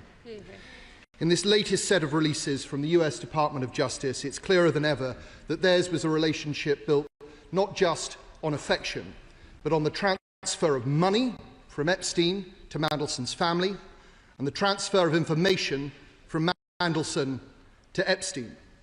In some cases, this was apparently market-sensitive information that Mandelson only received by dint of being a member of the Labour government. So, of course, we welcome the belated announcement that there will be an investigation into Mandelson's conduct whilst he was a minister. But this should have happened long ago, and I say that because we know that in February last year, Gordon Brown, the former Prime Minister, wrote to the Cabinet Secretary explicitly asking for an investigation into the veracity of information contained in the Epstein papers about the sale of assets arising from the banking collapse and communications about them between Lord Mandelson and Mr. Epstein. That investigation never happened. In any case, I'm afraid the investigation announced today alone will not do. It is not enough to consider Mandelson's historic conduct. There also needs to be an investigation into his behaviour whilst he was our ambassador in Washington. Given that he abused his previous position, it is entirely conceivable that he abused his most recent one.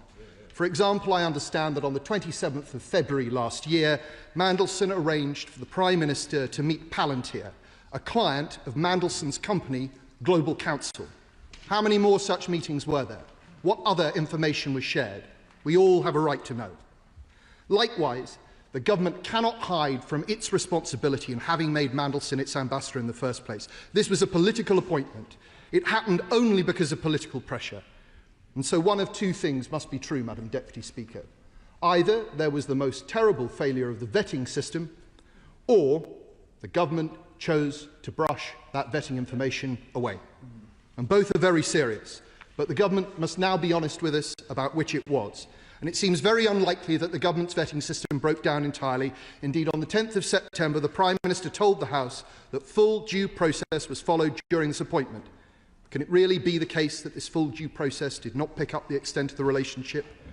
On the 3rd of November, Ollie Robbins, the then Permanent Secretary at the Foreign Office, told committee back before Lord Mandelson was announced as the appointee, there was a process within the Cabinet Office to make sure that the Prime Minister was aware of Lord Mandelson and the issues around his appointment. We can confidently say that the relationship with Epstein was indeed surfaced. So the government knew that Mandelson had a long-maintained and unhealthy relationship with Epstein, and yet it continued with its appointment anyway. So the question is, Madam Deputy Speaker, who in number 10 knew what and when? And the Chief Secretary to the Prime Minister has a duty to tell this House precisely what the Prime Minister knew when he made the appointment, to disclose the documents that the Prime Minister saw. And if the Prime Minister genuinely did not know, well, somebody must have done. Who was it? Was it his Chief of Staff, Morgan McSweeney, who is reported to have personally pushed the appointment? Was it the Deputy Prime Minister, who was then the Foreign Secretary, who would have been party to some of the information? It's just time for the government to be open and clear with us all. Something went very badly wrong with this appointment, Madam Deputy Speaker. It has caused very great embarrassment to this country, and it is time that someone took responsibility. Thank you, Madam Deputy Speaker. The person that has to take responsibility for their failings is Peter Mandelson. The Shadow Chancellor of the Duchy of Lancaster knows, because the process for political appointments, whether to ambassadorships or otherwise, was one that was set up under the previous Conservative government. It was a process that we inherited and have since updated. The Prime Minister has been very clear that the declarations of interest that were put forward by Peter Mandelson were not wholly truthful. When it became clear from the release of information that had not been the case, the Prime Minister moved swiftly to remove Peter Mandelson as the ambassador to the United States. On the first point that the Shadow Chancellor of the Duchy of Lancaster made in relation to an investigation requested by former Prime Minister Gordon Brown, I can confirm to the House that his statement was incorrect. Former Prime Minister did ask the Cabinet Secretary to investigate to look for any particular documents that related, as he said, to the sale of RBS assets to JP Morgan. That investigation was undertaken. The Cabinet Secretary did respond to the former Prime Minister to confirm that no documents in relation to these questions were held by the government. Evidently, now that more documents have become available to the public and to the government, further investigations are now taking place. Emily Thornberry. Thank you very much, Madam Deputy Speaker. These files seem to show that Peter Mandelson was given £50,000 by a notorious paedophile, and a few years later, he sent on market-sensitive information to Epstein, who worked for JP Morgan, about market bailouts, the Prime Minister's resignation, telling them that they should mildly threaten the Chancellor of the Exchequer, and then told him about matters of national security.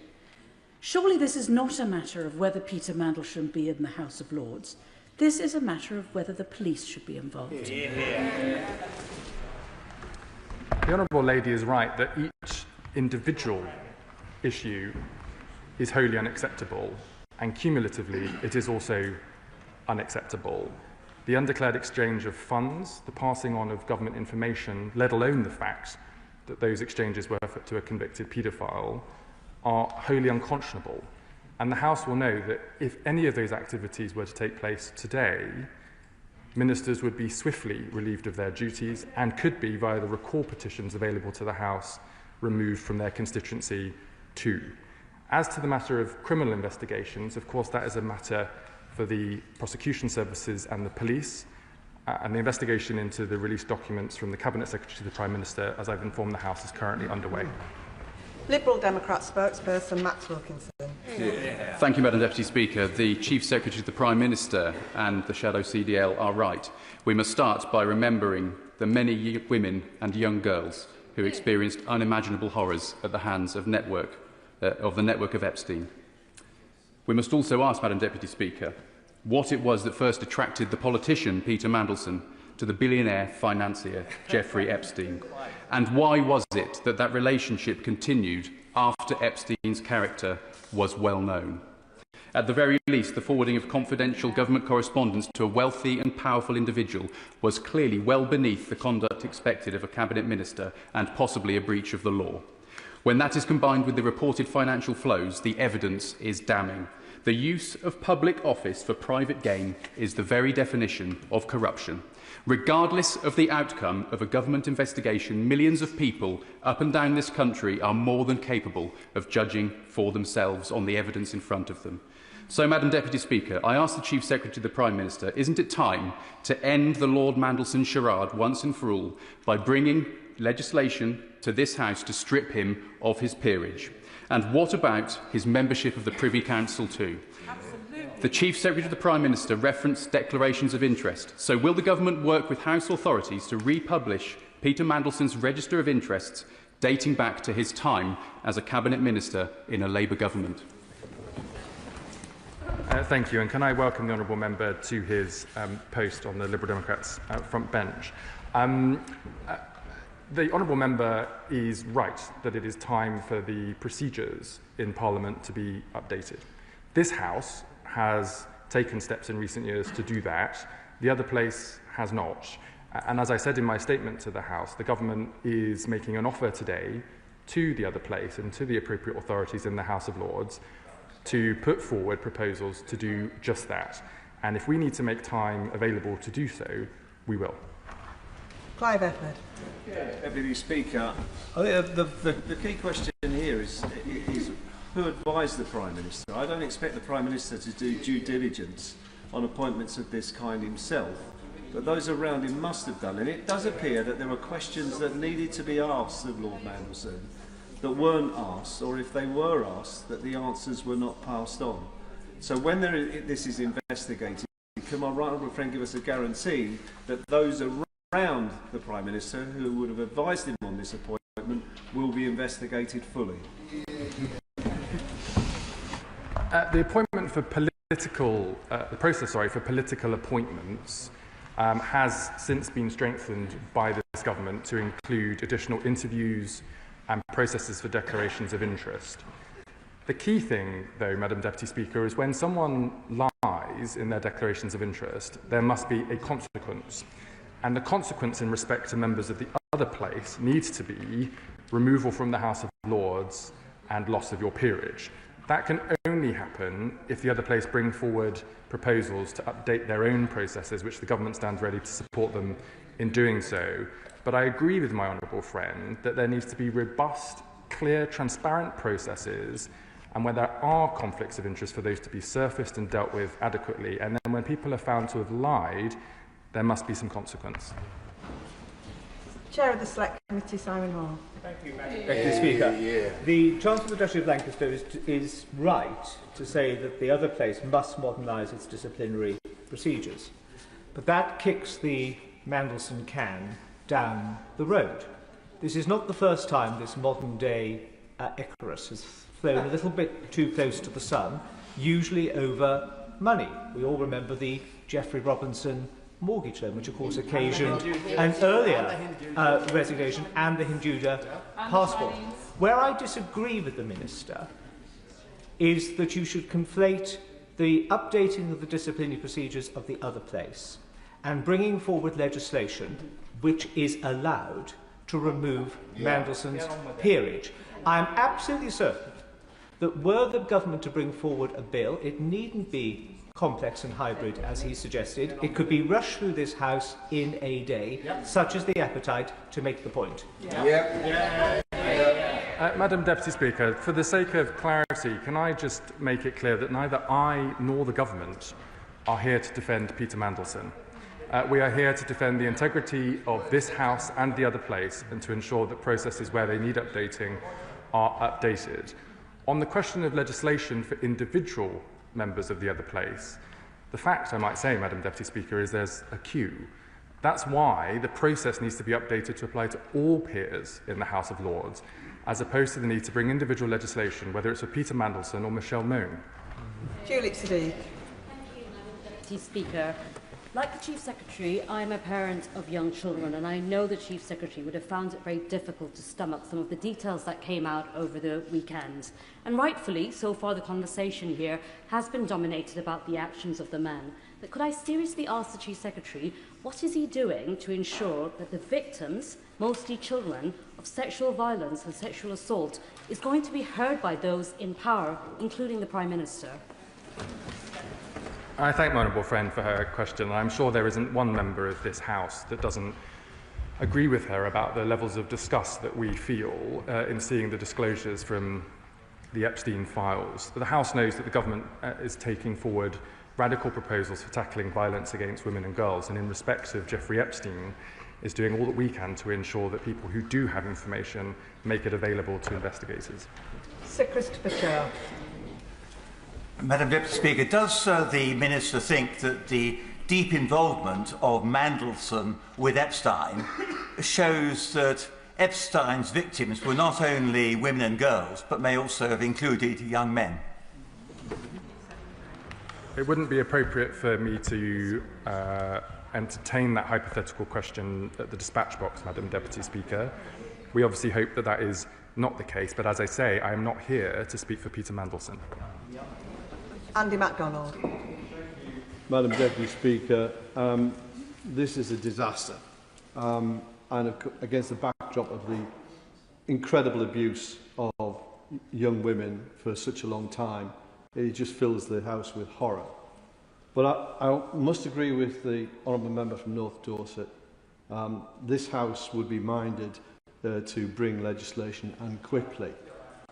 But can I ask my right honourable friend, it would appear that Gordon Brown was very concerned in September of 2025 that there had been disclosure of information by Mandelson to Epstein that may have been used for commercial gain. He turns out to be right. So how is it that that error could occur within government? That information wasn't known. Can you assure the House that those matters will be given full attention in any inquiry, and that from this day on, full engagement will be had with the criminal authorities? Because as many people have said in this place already, the time has come for criminal prosecution. My honourable friend is right to raise the concerns in the way he has. As I confirmed to the Shadow Chancellor of the Duchy of Lancaster, the Cabinet Secretary did respond to Gordon Brown's request to search for documents in the Government Archive in relation to the sale of RBS assets to JP Morgan at that time. The review of documents at the time concluded that those documents did not exist in the Government Archive. It is now evident from the release of documents from the US Department for Justice that the emails that we have all seen account for what took place at the time, and that's why the Cabinet Secretary now is reviewing the archive again, not just in respect of that particular question, but in the round during the time that Peter Mandelson was a Labour minister, and he'll be reporting to the Prime Minister as soon as he's been able to do that. In Cash for Questions, all the recent sexual harassment cases at Westminster, the police were called. They were called proactively by the government. Why is the government in this case conducting an inquiry without informing the Met Police? And if they're not, will they get on with it straight away? Because it's inevitably going to happen. As I have told the House, the Cabinet Secretary is currently looking at the Government Archives to see what documents are available and will advise the Prime Minister accordingly. If the government can be of assistance to any investigations in due course, of course it will do so. Justin Madders. Thank you, Madam Speaker. There are many aspects of this which are hugely troubling, and I just want to focus on one, which is the passing on by a serving Cabinet Minister to third parties of highly sensitive information. Clearly that's something that could amount to misconduct in public office, and I hope that the police do investigate that. But it does reveal these papers, doesn't it? A very casual relationship with probity for Mandelson and his apparent willingness to share highly sensitive information with third parties. Now, what concerns me in particular is, of course, that he has been in a very senior role in recent times. So I wonder if the Chief Secretary could confirm whether he or anyone else serving in government in a ministerial or advisory capacity has discussed in recent times, in the course of this government, information of a similar nature that could have been used to benefit third parties. The information that became available over the preceding few days from the US Department for Justice is new information to the government. Christine Jardine. Thank you very much, Madam Deputy Speaker. Can I echo the remarks that have been made in this House this evening about the fact that it might be time for criminal proceedings to take place in this? I also think it's important when the government has made such a totem of tackling violence against women and girls, that they're seen to stand up for women and girls in this and encourage everyone who's been mentioned in this to cooperate with the American authorities and give any information that they have to the inquiries in the United States. I agree wholeheartedly with the Honourable Lady, and the government has called for anybody with information to do just that. Rachel Hopkins. Mr. Speaker, many of my constituents will be horrified, like all of us, by the revelations regarding Peter Mandelson and the Epstein files. But they'd also be shocked to know that the government doesn't have the power to remove peerages. So does the Chief Secretary agree with me that it's absolutely right to do whatever necessary to modernise procedures to allow for the removal of peers and their peerages when they've brought the other place into disrepute? I think my honourable friend is exactly right, and that's why the government has written to the appropriate authorities in the other place today to request that that work is now started. Stephen Flynn.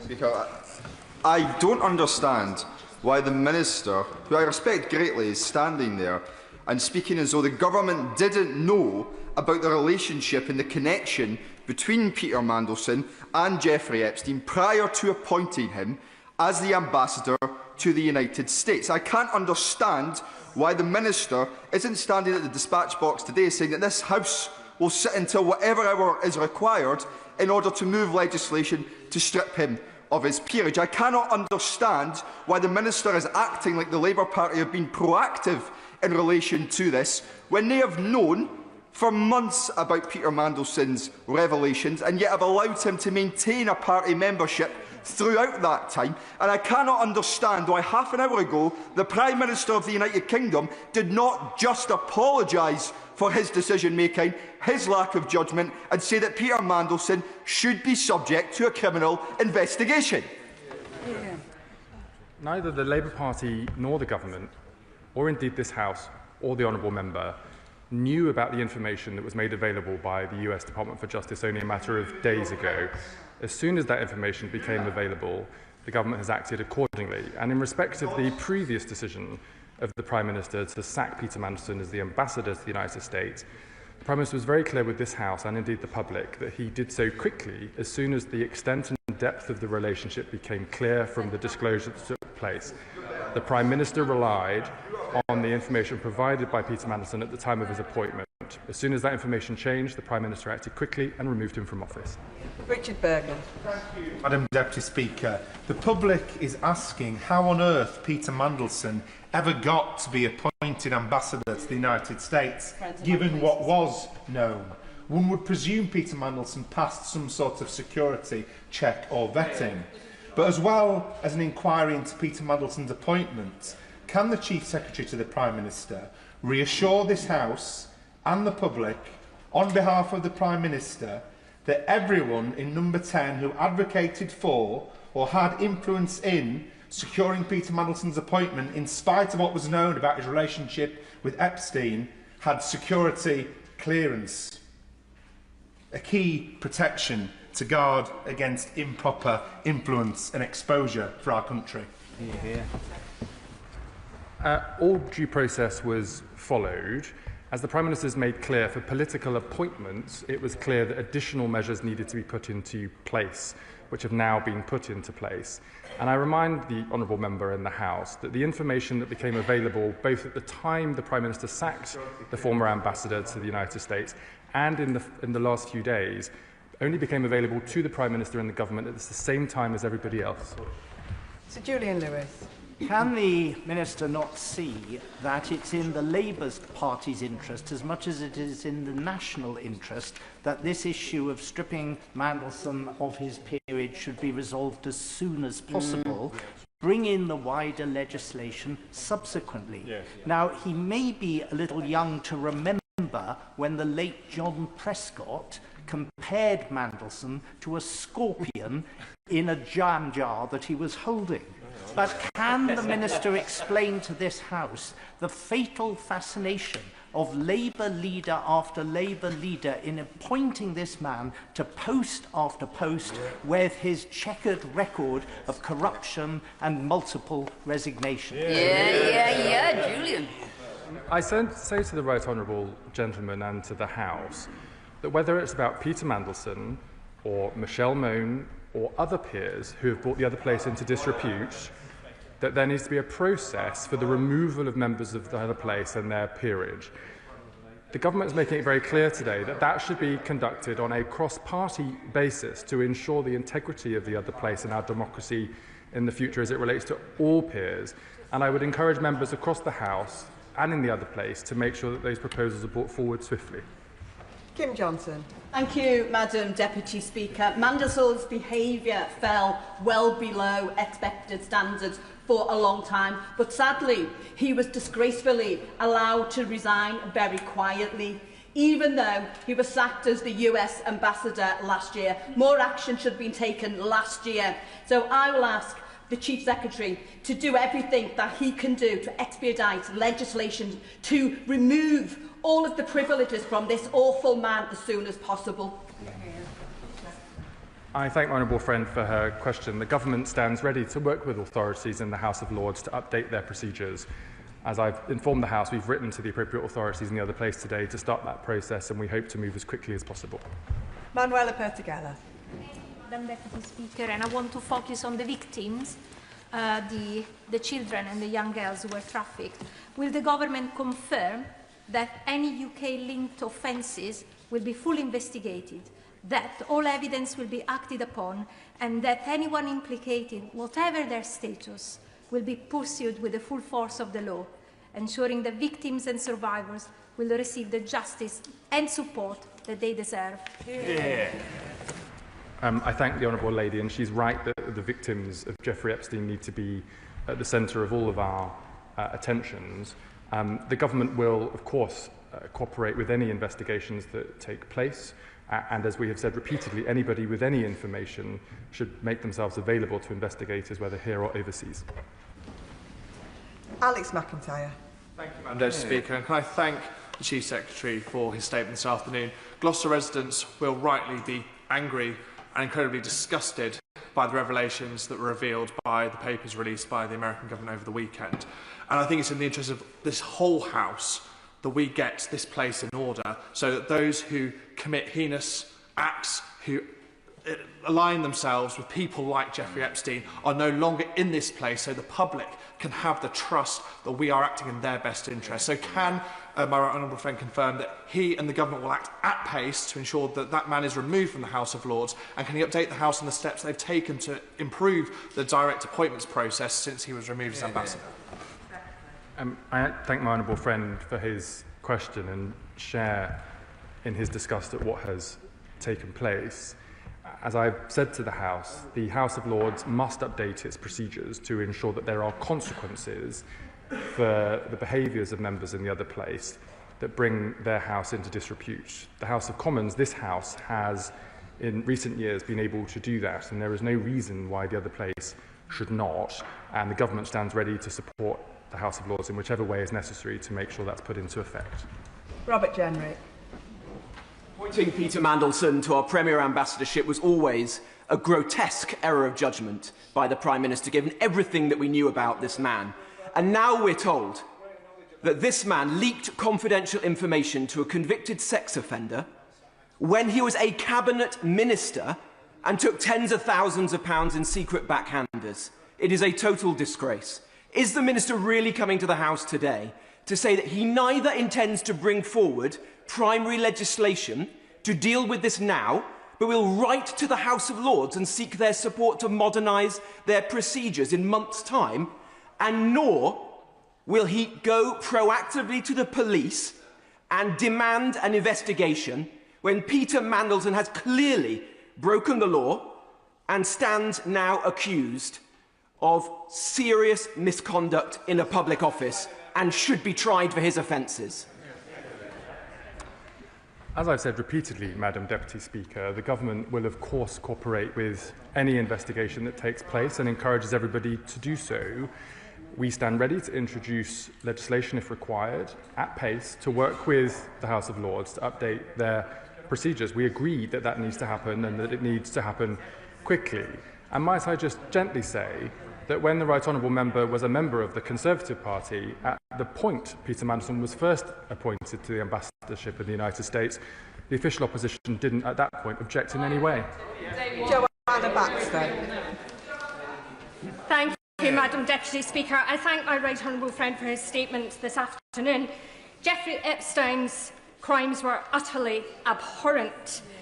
And our thoughts should always be with the women and girls whose lives were destroyed by him and his network. And the revelations over the weekend were utterly disgusting. Would the Chief Secretary agree with me that the Cabinet Secretary should undertake an immediate review into Peter Mandelson's actions when he was a Government Minister, particularly in relation to the issue raised by the previous Prime Minister, Gordon Brown, in relation to the potential and unacceptable disclosure of government papers and information when this country was battling a global financial crisis? I agree wholeheartedly with my honourable friend. The Cabinet Secretary is now today reviewing the government archives to see what information is available at that time, not just in relation to the sale of RBS assets to JP Morgan as requested by the former Prime Minister Gordon Brown, but more broadly during the time that Peter Mandelson was a Labour minister in the then government. 𝗟𝗶𝘃𝗲. Thank you, Madam Deputy Speaker. Well, does the government believe Lord Mandel should be stripped of his peerage, yes or no? And if they do, they should bring forward primary legislation which would do just that, which they can do. And I'm afraid the Minister's excuse of a queue does not wash whatsoever. That being the case, will they bring forward this legislation for the disgraced Lord Mandelson, their friend? Because if they don't, and he does keep his title, despite Andrew Mountbatten Windsor being stripped of his, what rank hypocrisy? What further can this government do to add further stain to their tarnished reputation? As I've said repeatedly, Madam Deputy Speaker, neither the Labour Party nor this government seeks to defend Peter Mandelson, as the Honourable Lady implies in her question. The leader of the opposition has herself called for Michelle Mone's peerage to be removed. The point I make is that that can't happen either because the processes are not up to date in the House of Lords. It would be better to bring forward changes to ensure that the rules can be applied to all members of the House of Lords in these circumstances, whether Peter Mandelson or Michelle Mone, and we stand ready to do so. Andrew Lewin. Can I thank the Chief Secretary for coming to Parliament at the first opportunity to address this issue. Epstein's crimes were vile, and I can't begin to imagine how all these latest revelations have compounded the pain for all of the women and girls who were victims. Many in this House have already spoken powerfully about our collective alarm at the revelations in the last few days of government information being passed to Epstein in 2009. I fully support the decision to have an investigation, but for public trust, can the Chief Secretary reassure me that the Cabinet Secretary will be given everything he needs to make sure this investigation moves forward at pace? I agree with my honourable friend, and again to reiterate that if any minister was found to be forwarding government information in that way, they would be quickly removed from post under the rules that we have today and could be subject to recall to their own constituencies from the House authorities here. In respect of the Cabinet Secretary's work, of course officials from the Proprietary and Ethics team and elsewhere in the Cabinet Office are supporting his investigations today to review what documents are available in the archive, because the Prime Minister has made it very clear that he wishes for the Cabinet Secretary to report back to him as a matter of urgency. Luke Taylor. Madam Deputy Speaker, the files released on Friday are a horrific record of the relationships between the rich and the powerful, including Elon Musk, Donald Trump. We've seen mention of Andrew Mountbatten Windsor and, of course, Peter Mandelson. It's horrific, and as other members have mentioned, we must keep the victims at the very forefront of our minds. We've seen the discussion of the email that Peter Mandelson sent to him about business issues, and then there's a second one in 2010 where he gave a preview of the £500 billion bailout that was imminent. In light of these, will the government be proactive in encouraging a police investigation, but can I also ask whether they're in discussions with the US Department of Justice for unredacted emails and potentially documents that have been withheld and not released yet to further detail the offending, but also whether he will republish Peter Mandelson's register of interests back from his election as an MP in 1992 through to 2010.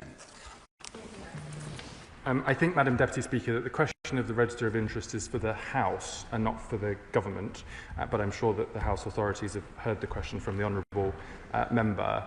In terms of investigations, the answer is yes. Everybody, whether the government or individuals involved or with any knowledge should cooperate with any investigation, because, as he said at the start of his question, if the victims of Jeffrey Epstein's crimes are at the heart of all of our thinking, the answer has to be justice. Ian Byrne. Thank you, Madam Deputy Speaker. The latest information appears to show Peter Mandelson, when a minister, worked alongside one of the world's most notorious paedophiles, conspiring against the interests of the British people in pursuit of money, power and influence. Such detail strengthens the case for the Hillsborough law to hold those in power properly to account. Under this law, ministers who use their office to gain a benefit, financial, reputational or otherwise, or cause detriment to others while knowing their conduct is improper, could face up to 10 years imprisonment. It cannot come quickly enough. But can I ask the Chief Secretary to the Prime Minister a simple question? Will the government commit to an immediate investigation into who knew what and when about Peter Mandelson before and during his disastrous appointment as Ambassador to the United States? Yeah, well said. Can I congratulate my honourable friend for all of his tireless campaigning on the Hillsborough law and reaffirm the government's commitment to bringing that legislation back to the House as soon as possible. In respect of the appointment of Peter Mandelson as the Ambassador to the United States, and then the Prime Minister's decision to sack Peter Mandelson when more information had become available, the Prime Minister has spoken at length to that at the dispatch box here in the House and in public. Liz Saville-Roberts. Labour appointee Lord Mandelson has been a pivotal figure in the Prime Minister's leadership project. And this is now a damage limitation exercise for the government. There is a deep irony, I think, in that the government can appoint people to the House of Lords, but they can't clear up after their own mess.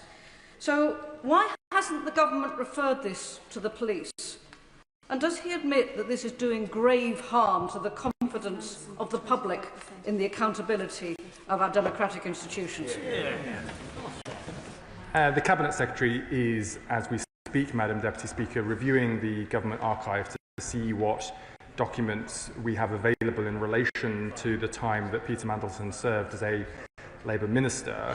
As I've informed the House, the release of documents from the US Department for Justice over the preceding few days was new information to the government, and we will do all that we can, both to highlight the information that we have, but also to cooperate with any investigation that may then take place. Matt Bishop. Thank you, Madam Deputy Speaker. I thank the Chief Secretary for his statement. I wonder if he agrees that without this legislation that we've talked about being brought through swiftly and quickly, that actually what we're doing is running the risk of diminishing any confidence that victims of serious sexual abuse and other violence actually has in all ministers and people who actually make decisions and laws. I think my honourable friend is right that the public expect that if you break the law or the rules, there should be consequences for that behaviour. In this House, that is the case. In the House of Lords, it is not the case. That's why the government is encouraging the appropriate authorities in the House of Lords to come forward with proposals to change that. And if the government is required to assist in any way, including making time available in this House to do so, we will. Thank you, Madam Deputy Speaker. There are two issues here. One is the connection of a member of the House of Lords to a convicted paedophile who is, let's not forget, not the only Labour appointee recently made who's been connected to a convicted paedophile. Lord Matthew Doyle, who was appointed only recently, has maintained a persistent connection with a convicted paedophile as well. Would the Chief Secretary agree that it isn't enough to be referring this to the Cabinet Secretary? The police should be called immediately, because what we're seeing right now is misconduct in public office. This goes all the way to the Chief of Staff to the Prime Minister, and the possibility of destruction of evidence and obscuring a future prosecution is now a raising impossibility, and it is being masked by his government. Madam Deputy Speaker, I have to refute in the strongest possible terms any accusation that the government would seek to interfere or block any investigation in relation to Jeffrey Epstein. It's absolutely wrong to suggest that documents would be made unavailable or deleted. The Cabinet Secretary is today reviewing the government archives from the time in question, and as I've said, will comply with any investigation that then takes place. And I think the right honourable gentleman must know that to accuse me or other parts of the government of misdemeanour in the way he has is wholly unsatisfactory, and might I say, out of character. Dr. Peter Brinsley. Thank you, Madam Deputy Speaker. So I can recall the description of the scorpion in the jam jar. And Mandelson surely does have some sort of a self-destruct chip inside his head.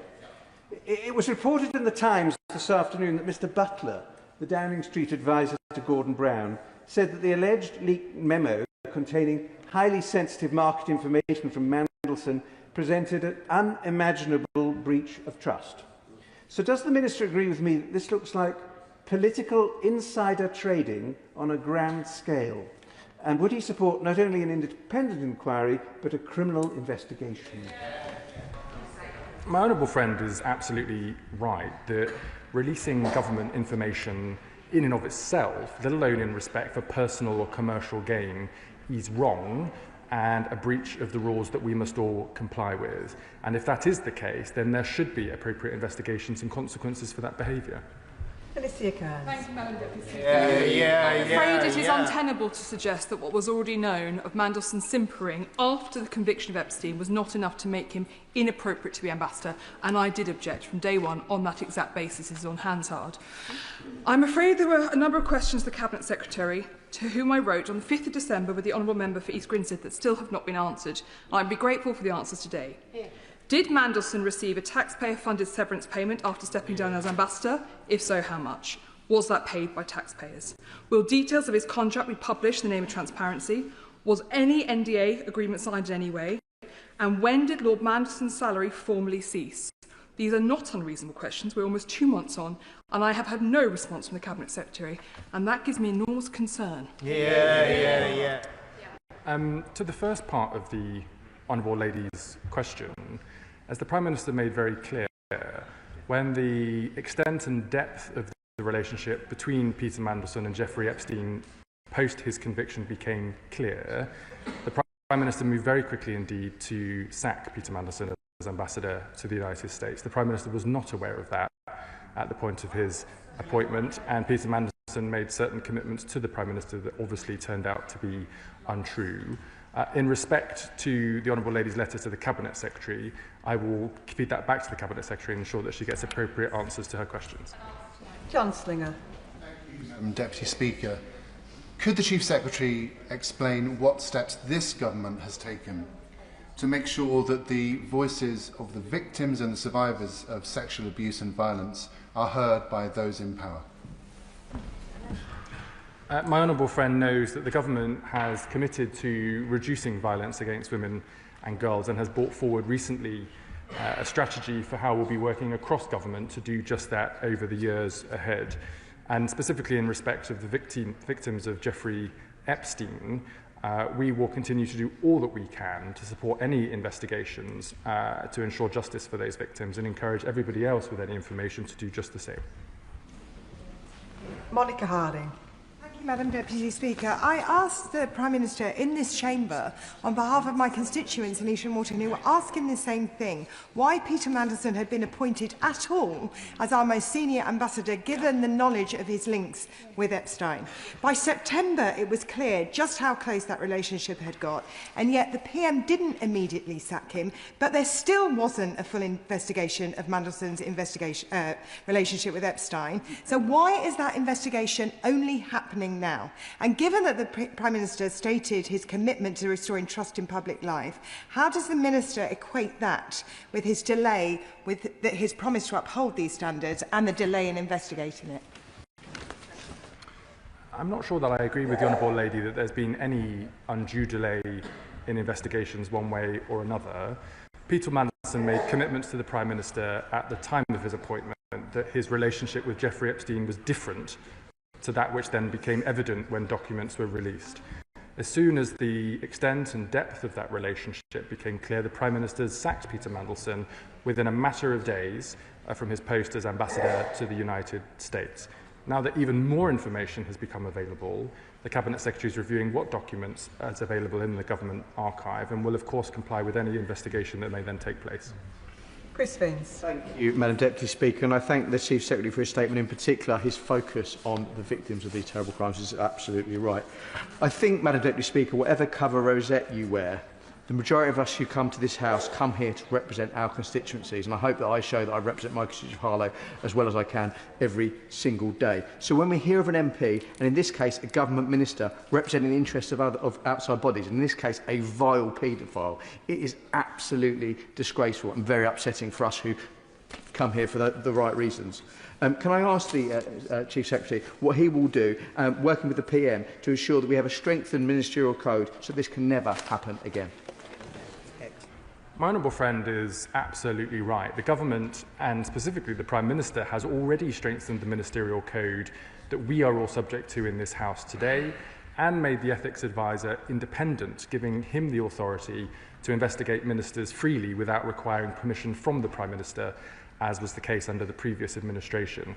That has already shown to be effective where ministers have had to stand down as a consequence of breaches of the ministerial code.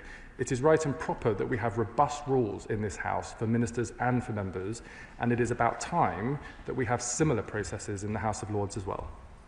Brendan O'Hara. Thank you, Madam Deputy Speaker. Try as he might, the Prime Minister cannot escape his responsibility in this, the latest scandal to engulf Peter Mandelson. Ordering a very limited inquiry or investigation now into his activities is pretty meaningless. What we need is an investigation which is fully independent of government or the Labour Party, which has the scope not just to investigate Mandelson, but also those who put him in the House of Lords, those who promoted him to being the UK Ambassador to the United States, and those who have done everything they possibly can to protect him over several decades, despite his scandal-ridden career. Does the Minister not agree? The Prime Minister has acted at every stage with integrity. It is Peter Mandelson who has to be accountable for the actions of Peter Mandelson. And to suggest that the Prime Minister should be responsible for the actions of Peter Mandelson is obviously wrong-headed. As I've said in my statement to the House today, Peter Mandelson, who is no longer a member of the Labour Party, should be accountable for his actions and should account for them. Dr. Caroline Johnson. Madam Deputy Speaker, I think it's disgraceful the government are choosing not to bring forward legislation to remove Peter Mandelson from the House of Lords. It's entirely within their gift to do so. The public know this. The public will be not only alarmed by the fact that the government are not doing this, but they'll question the motivation for their delay. But if I could ask the Minister a specific question, on what date exactly did Peter Mandelson cease to be paid by the government? As the Honourable Lady knows from the debate in the House today, it is not that we don't wish to take action in respect of Peter Mandelson, it's that we respect action to be taken that affects all members of the House of Lords, whether it's Peter Mandelson or other peers who need to be removed from the House of Lords as a consequence of their behaviour. We stand ready to act swiftly on that basis and have asked the House of Lords to bring forward proposals to do just that. Chris Law. To speak of revelations in the press that Peter Mandelson was leaking confidential government secrets to paedophile Jeffrey Epstein whilst Business Secretary should be more than enough to evidence to warrant expelling him from the House of Lords, and yet we hear today that that's not going to happen through legislation.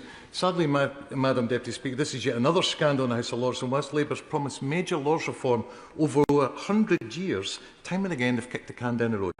So does the Chief Secretary agree with many in this House that rather than desperately trying to reform what's an embarrassingly broken system, it is time for the House of Lords to be finally abolished?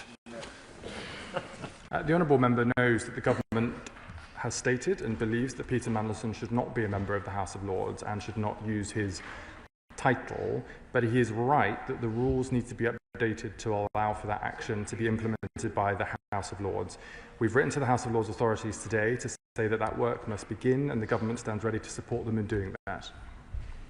Dr. Andrew Morrison.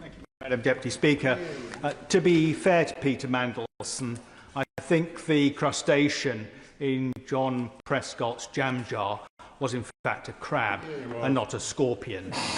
Madam Deputy Speaker, in our system, it is very unusual for ambassadors and high commissioners to be appointed outside the ranks of the civil service, and for pretty good reason.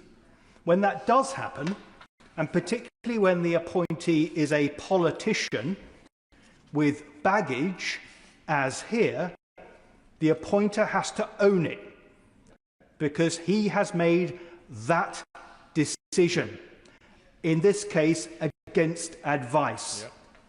What does the Minister think this fiasco says about the judgment of our Prime Minister? The Prime Minister's judgment was made clear when, as soon as information became available that he had been misled by Peter Mandelson, he sacked him. Vicky Slade. Thank you, Madam Deputy Speaker. The actions of Peter Mandelson are a disgrace, and I support proposals to remove him without delay. But he's not the only British person implicated in the appalling Epstein files.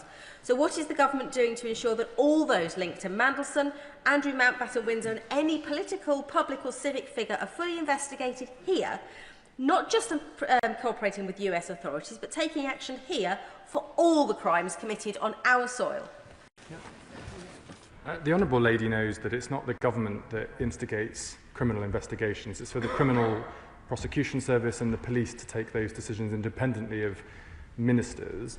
But whether in respect of UK investigations or investigations in the United States, the government's made it very clear that all individuals should comply with those investigations and make any information available to ensure that the victims of Jeffrey Epstein's acts are able to seek justice. Lincoln Jopp. Thank you, Madam Deputy Speaker. When the Prime Minister sacked Lord Mandelson as the American ambassador, ministers came to this House and that dispatch box, and I pointed out to them that for the whole time that he was our ambassador, he had been subject to politically fatal compromat, which therefore left him open to leverage, as it finally played out. And I said that if we found out that he was spying for Russia or China, we'd be turning his time in office inside out, every single aspect of it, in order to find out the truth.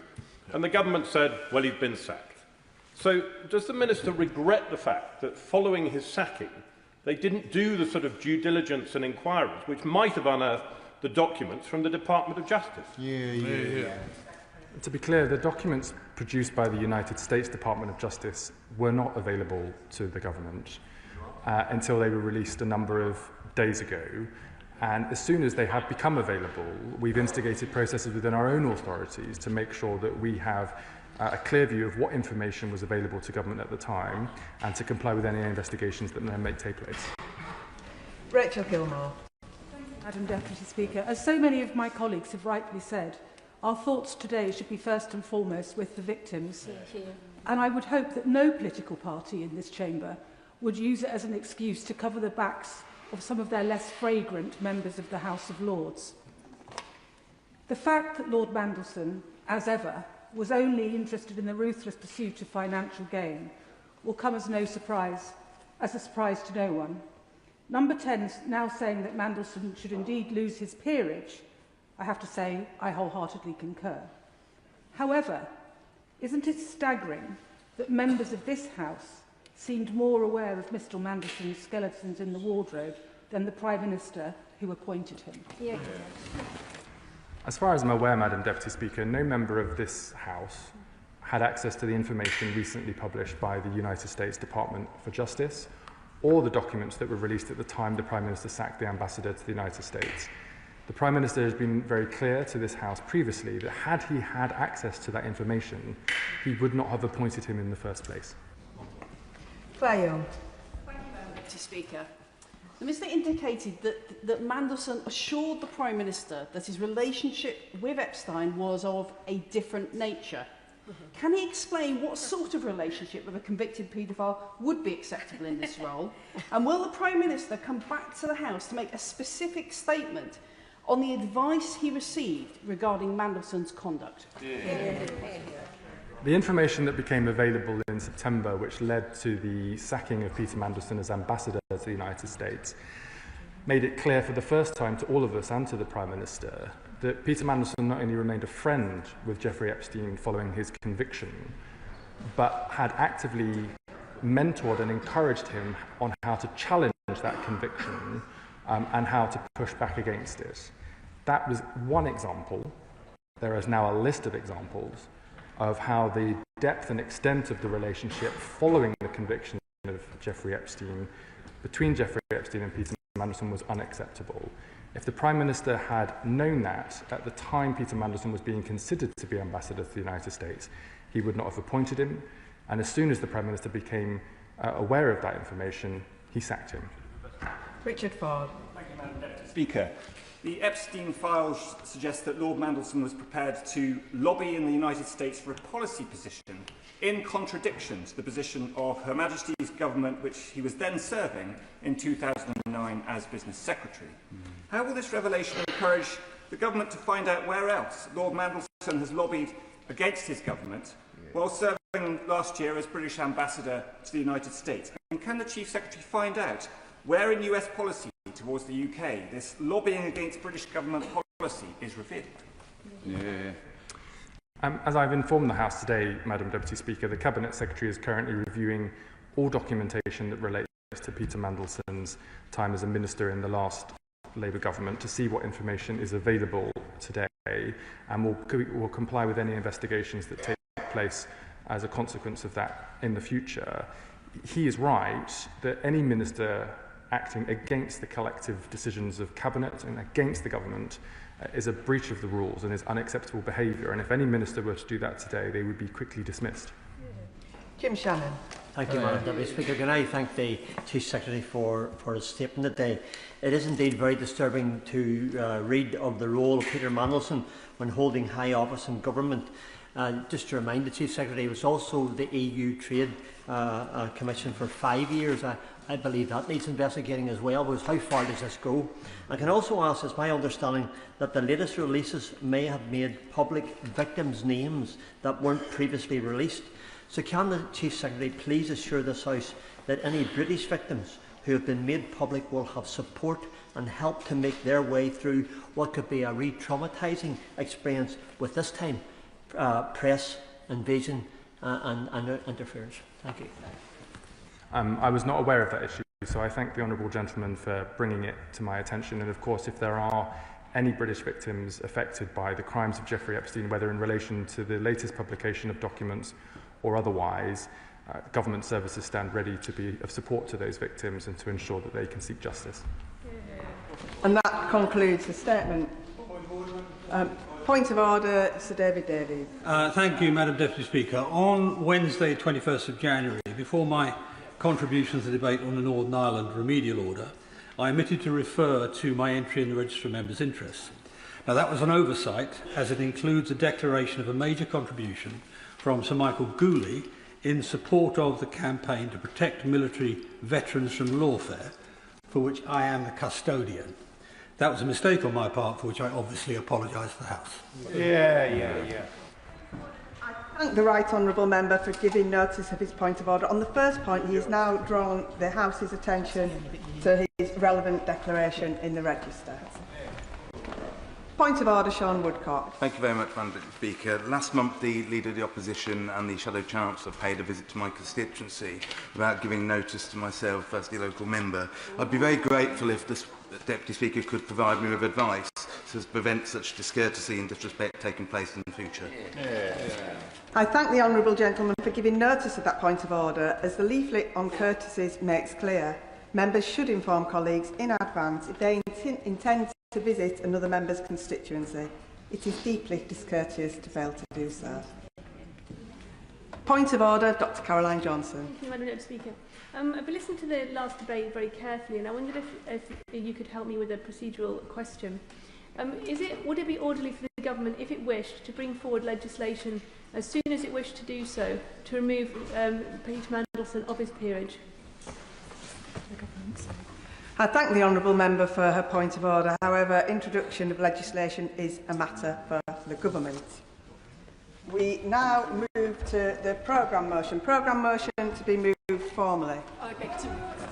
The question is as on the order paper. As many as are of that opinion say aye. Aye. Of the contrary, no. I think the ayes have it. The ayes have it. The clerk will now proceed to read the orders of the day. Biodiversity Beyond National Jurisdiction Bill, consideration of Lord's amendments. No.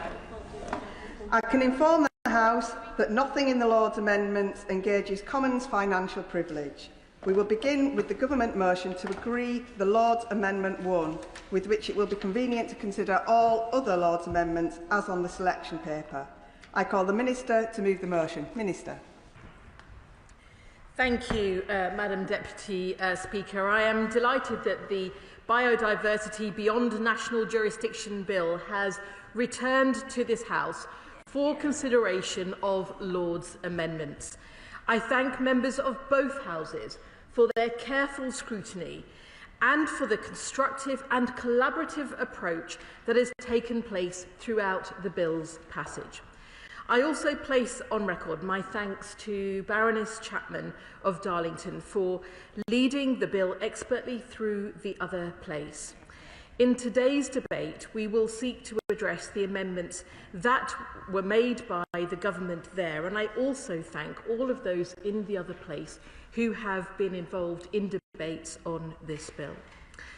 Before I speak to the amendments, I want to remind the House that the passage of this bill is a vital part of delivering the UK's international obligations under the BBNJ agreement. It will strengthen the global framework for protecting biodiversity in areas of the ocean beyond national jurisdiction, improve how we manage environmental impacts in these areas, and help ensure that the benefits arising from marine genetic resources are shared fairly. I am pleased to inform the House that as of the 17th of January, the BBNJ agreement has now entered into force. Following royal assent of this bill and subsequent secondary legislation, which will be passed in the coming months, the UK will ratify the agreement and intends to play a leading role at the first Conference of the Parties, which will take place at some point before the 16th of January 2027. Turning to the amendments from the other place. Today, the House is asked to consider a package of 12 amendments, all of which were put forward by the government.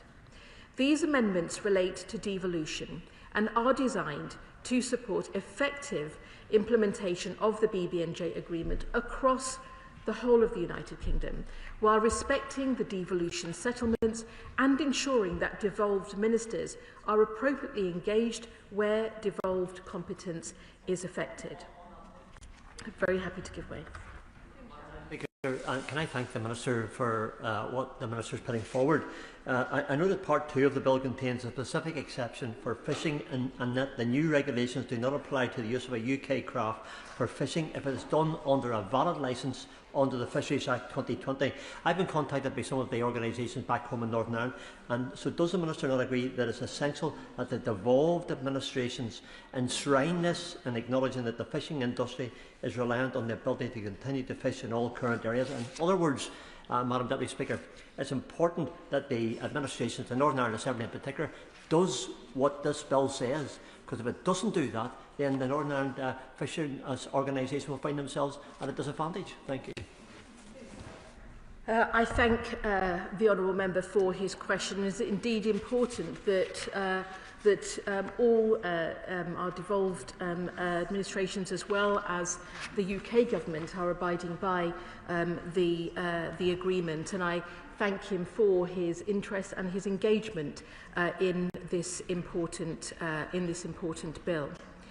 I am really grateful as well to those, to all of those who we have been engaging with through the passage of this bill, and working closely with ministers and officials in the devolved governments.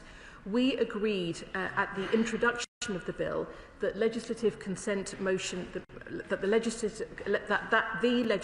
legislative consent motion process is engaged for Scotland and Northern Ireland to varying extents by Part 2, 3 and 4 of the bill.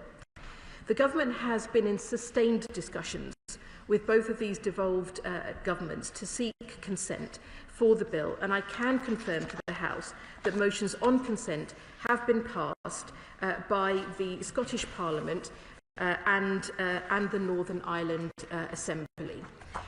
Lord's Amendments 1 and 4 provide Scottish ministers and Northern Ireland Department of Agriculture, Environment and Rural Affairs with concurrent powers to make regulations within devolved competence corresponding to the powers to make provision granted to the Secretary of State under Clause 9 and Clause 11 of the Bill. Amendments 2 and 5 provide the procedure for those powers. As one understands it, the BBNJ is dealing with matters primarily in international waters, and of course devolved institutions have no say in those matters.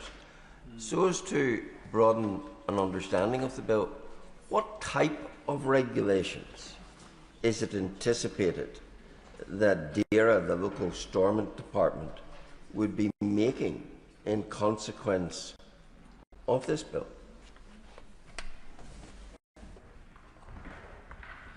I thank the honourable member, and what I will say is that following the ratification of the agreement, that we will be participating in the future discussions in relation to the implementation of the agreement, and there will continue to be further conversations. I think the important point I do want to make, and I think this is relevant for the work we've been doing with Scotland, with Wales and with Northern Ireland, is that it does reflect how our UK government officials and devolved officials are already working together effectively in practice, and including in relation to consultation and effective delivery. And I know that these will be conversations that do continue.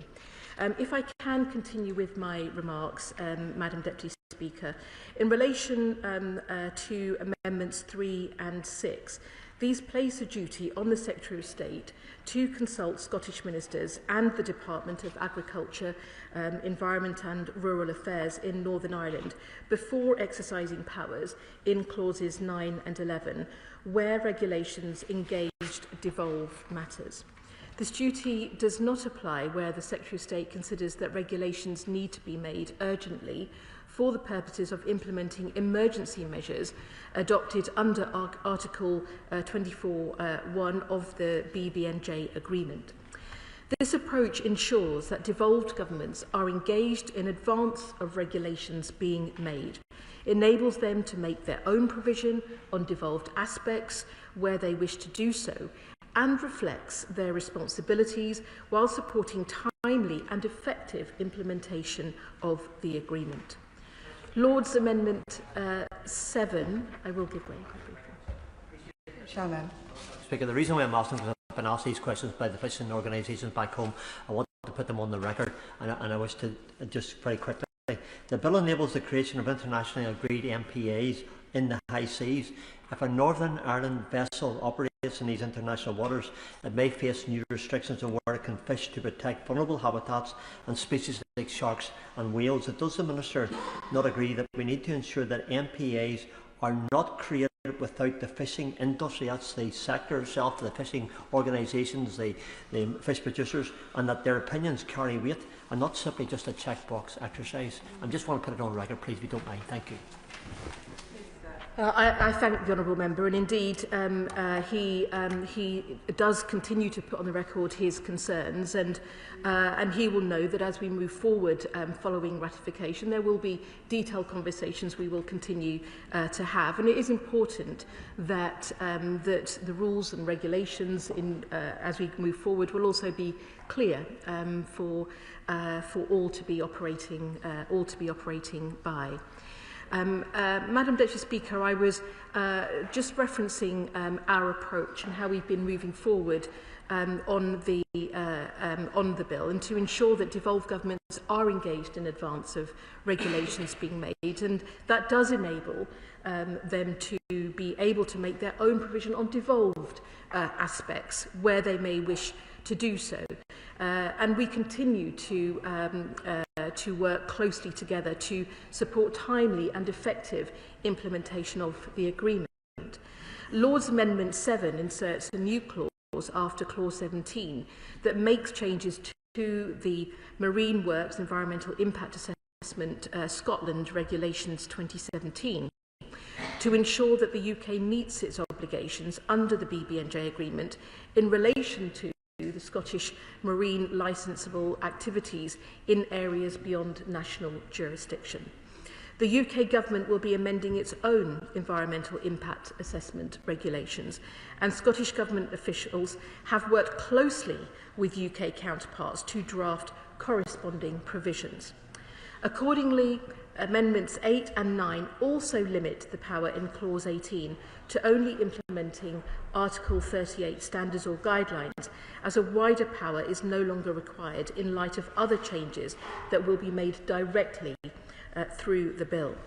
Lord's Amendments 10 and 11 ensure that under Clause 22, which sets out procedures for the making of regulations under the Act, does not apply to regulations made under clauses introduced by Lord's Amendments 1 and 4.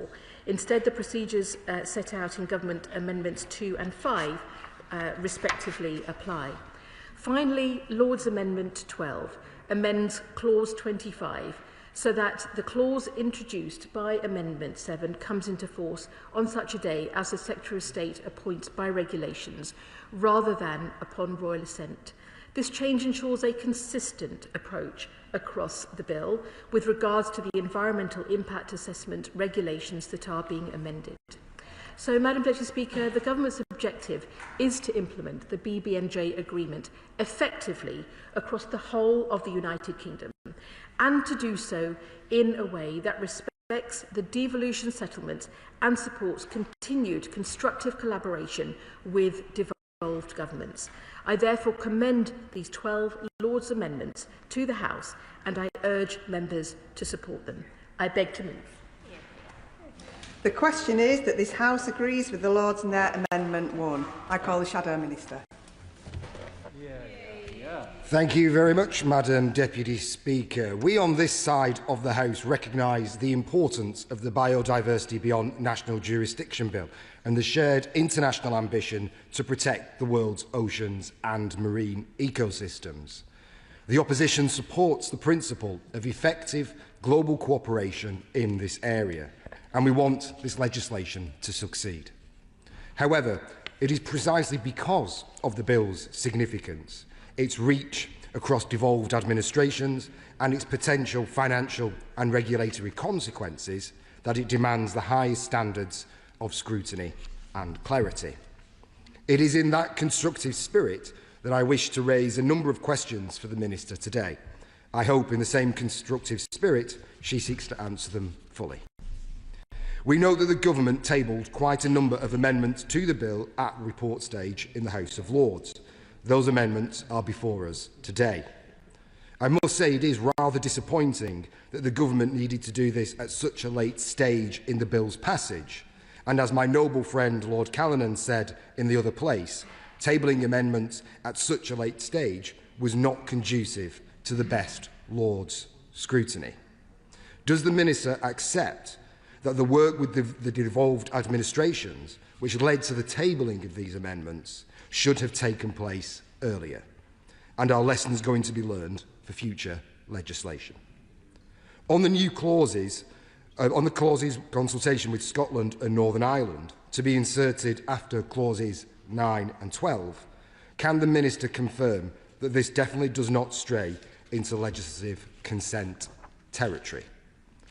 Can the Minister also set out what would happen if Scottish or Northern Irish ministers do not approve of measures during the consultation process? Regarding the new clause to be inserted after clause 12 relating to the new regulation-making power, what would happen if, say, the Scottish Government decided to take a divergent path or set up a system that puts itself at odds with the UK Government position? Is there a risk to the operability of the system here?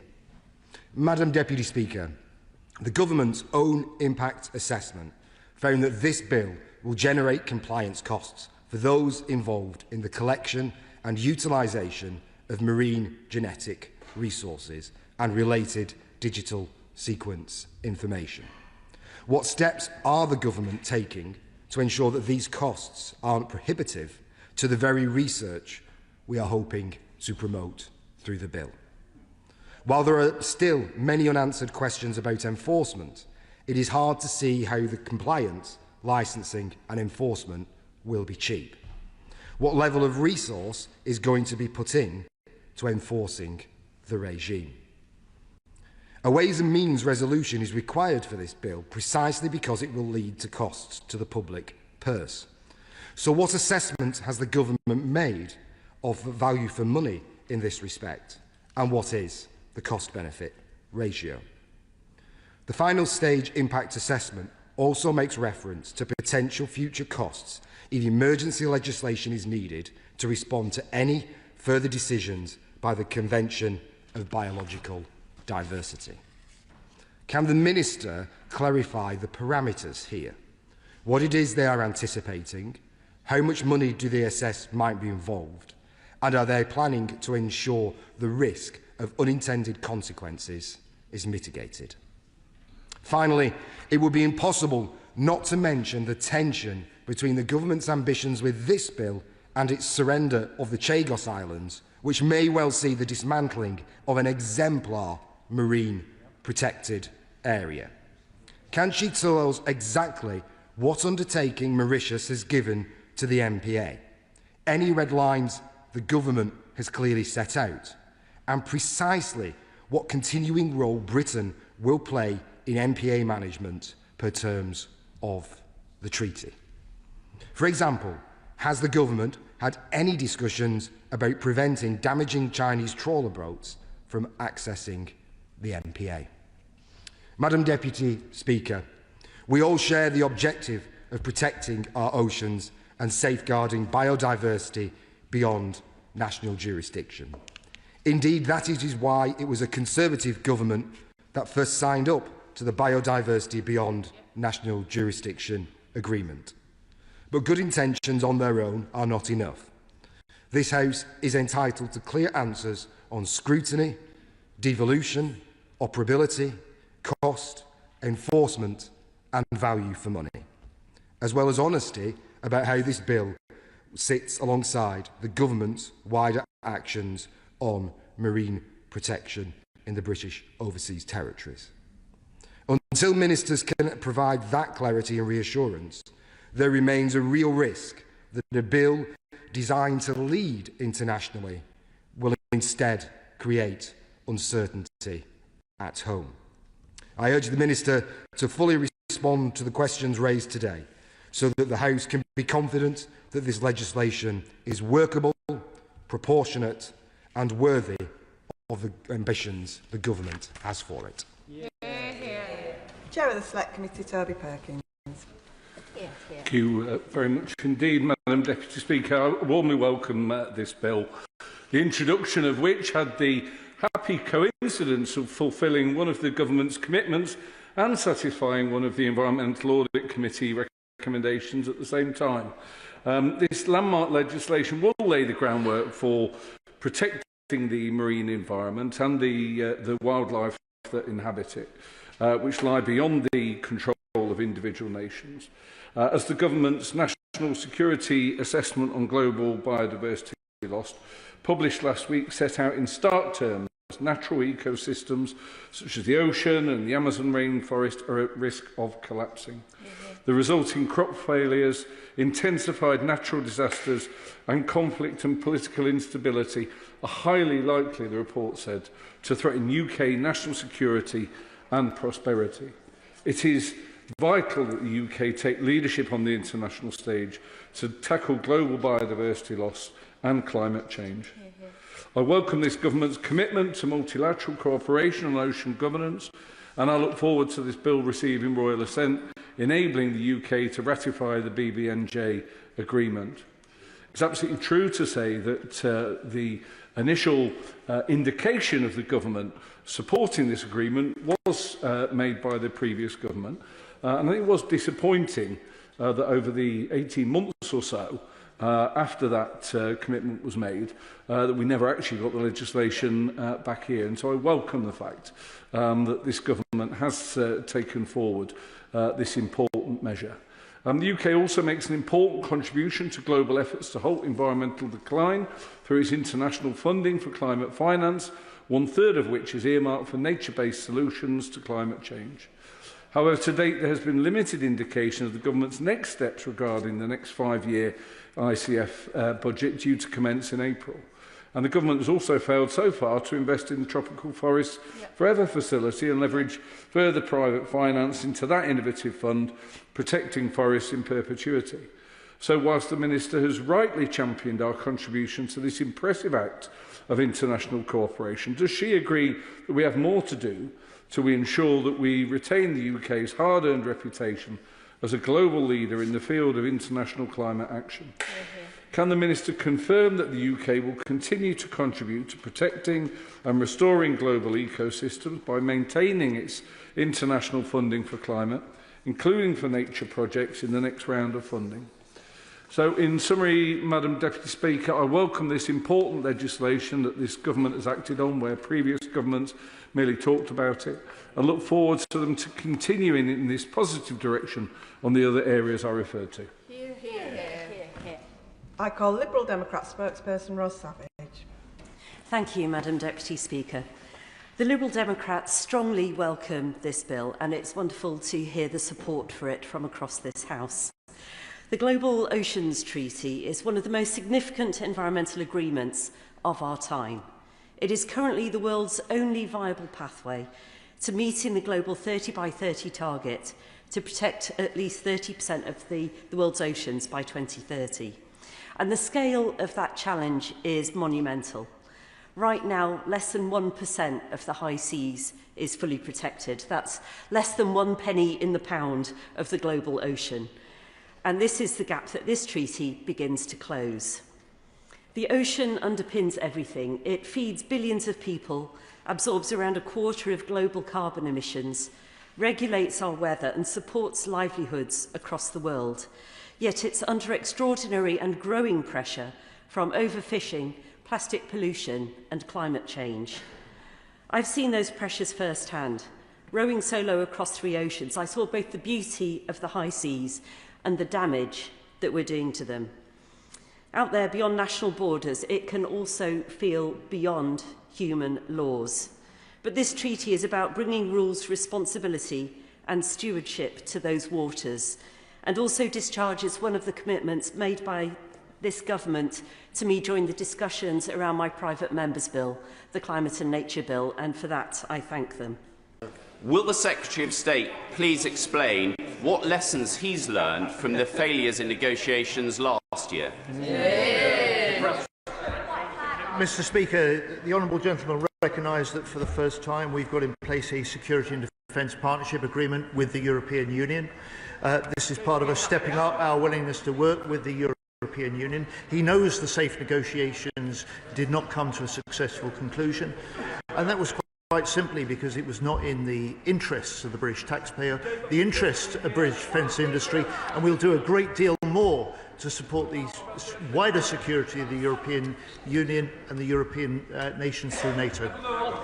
Thank you very much, Mr. Speaker. Intensifying security competition in the Arctic necessitates enhanced cooperation with our regional allies. So can my right honourable friends see if the government intends to invite Canada to join the JEF?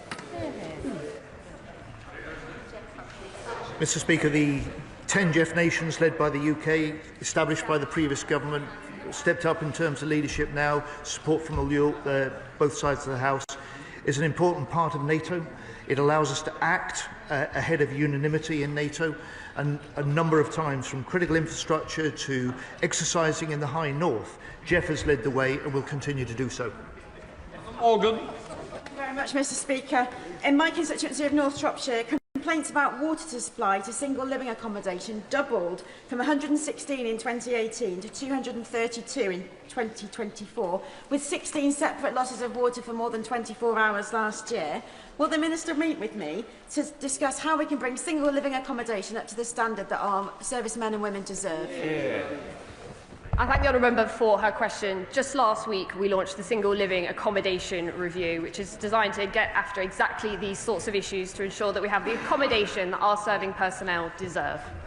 𝗟𝗶𝘃𝗲. Thank you, Mr. Speaker. Mr. Speaker, following President Trump's insulting remarks about our hard-working British personnel, my constituent contacted me. He was very happy to hear the Prime Minister condemn that. His eldest son is retired from the Army following injuries, and his youngest son is a medic in the Army. Mr. Speaker, my constituent is here today in the public gallery.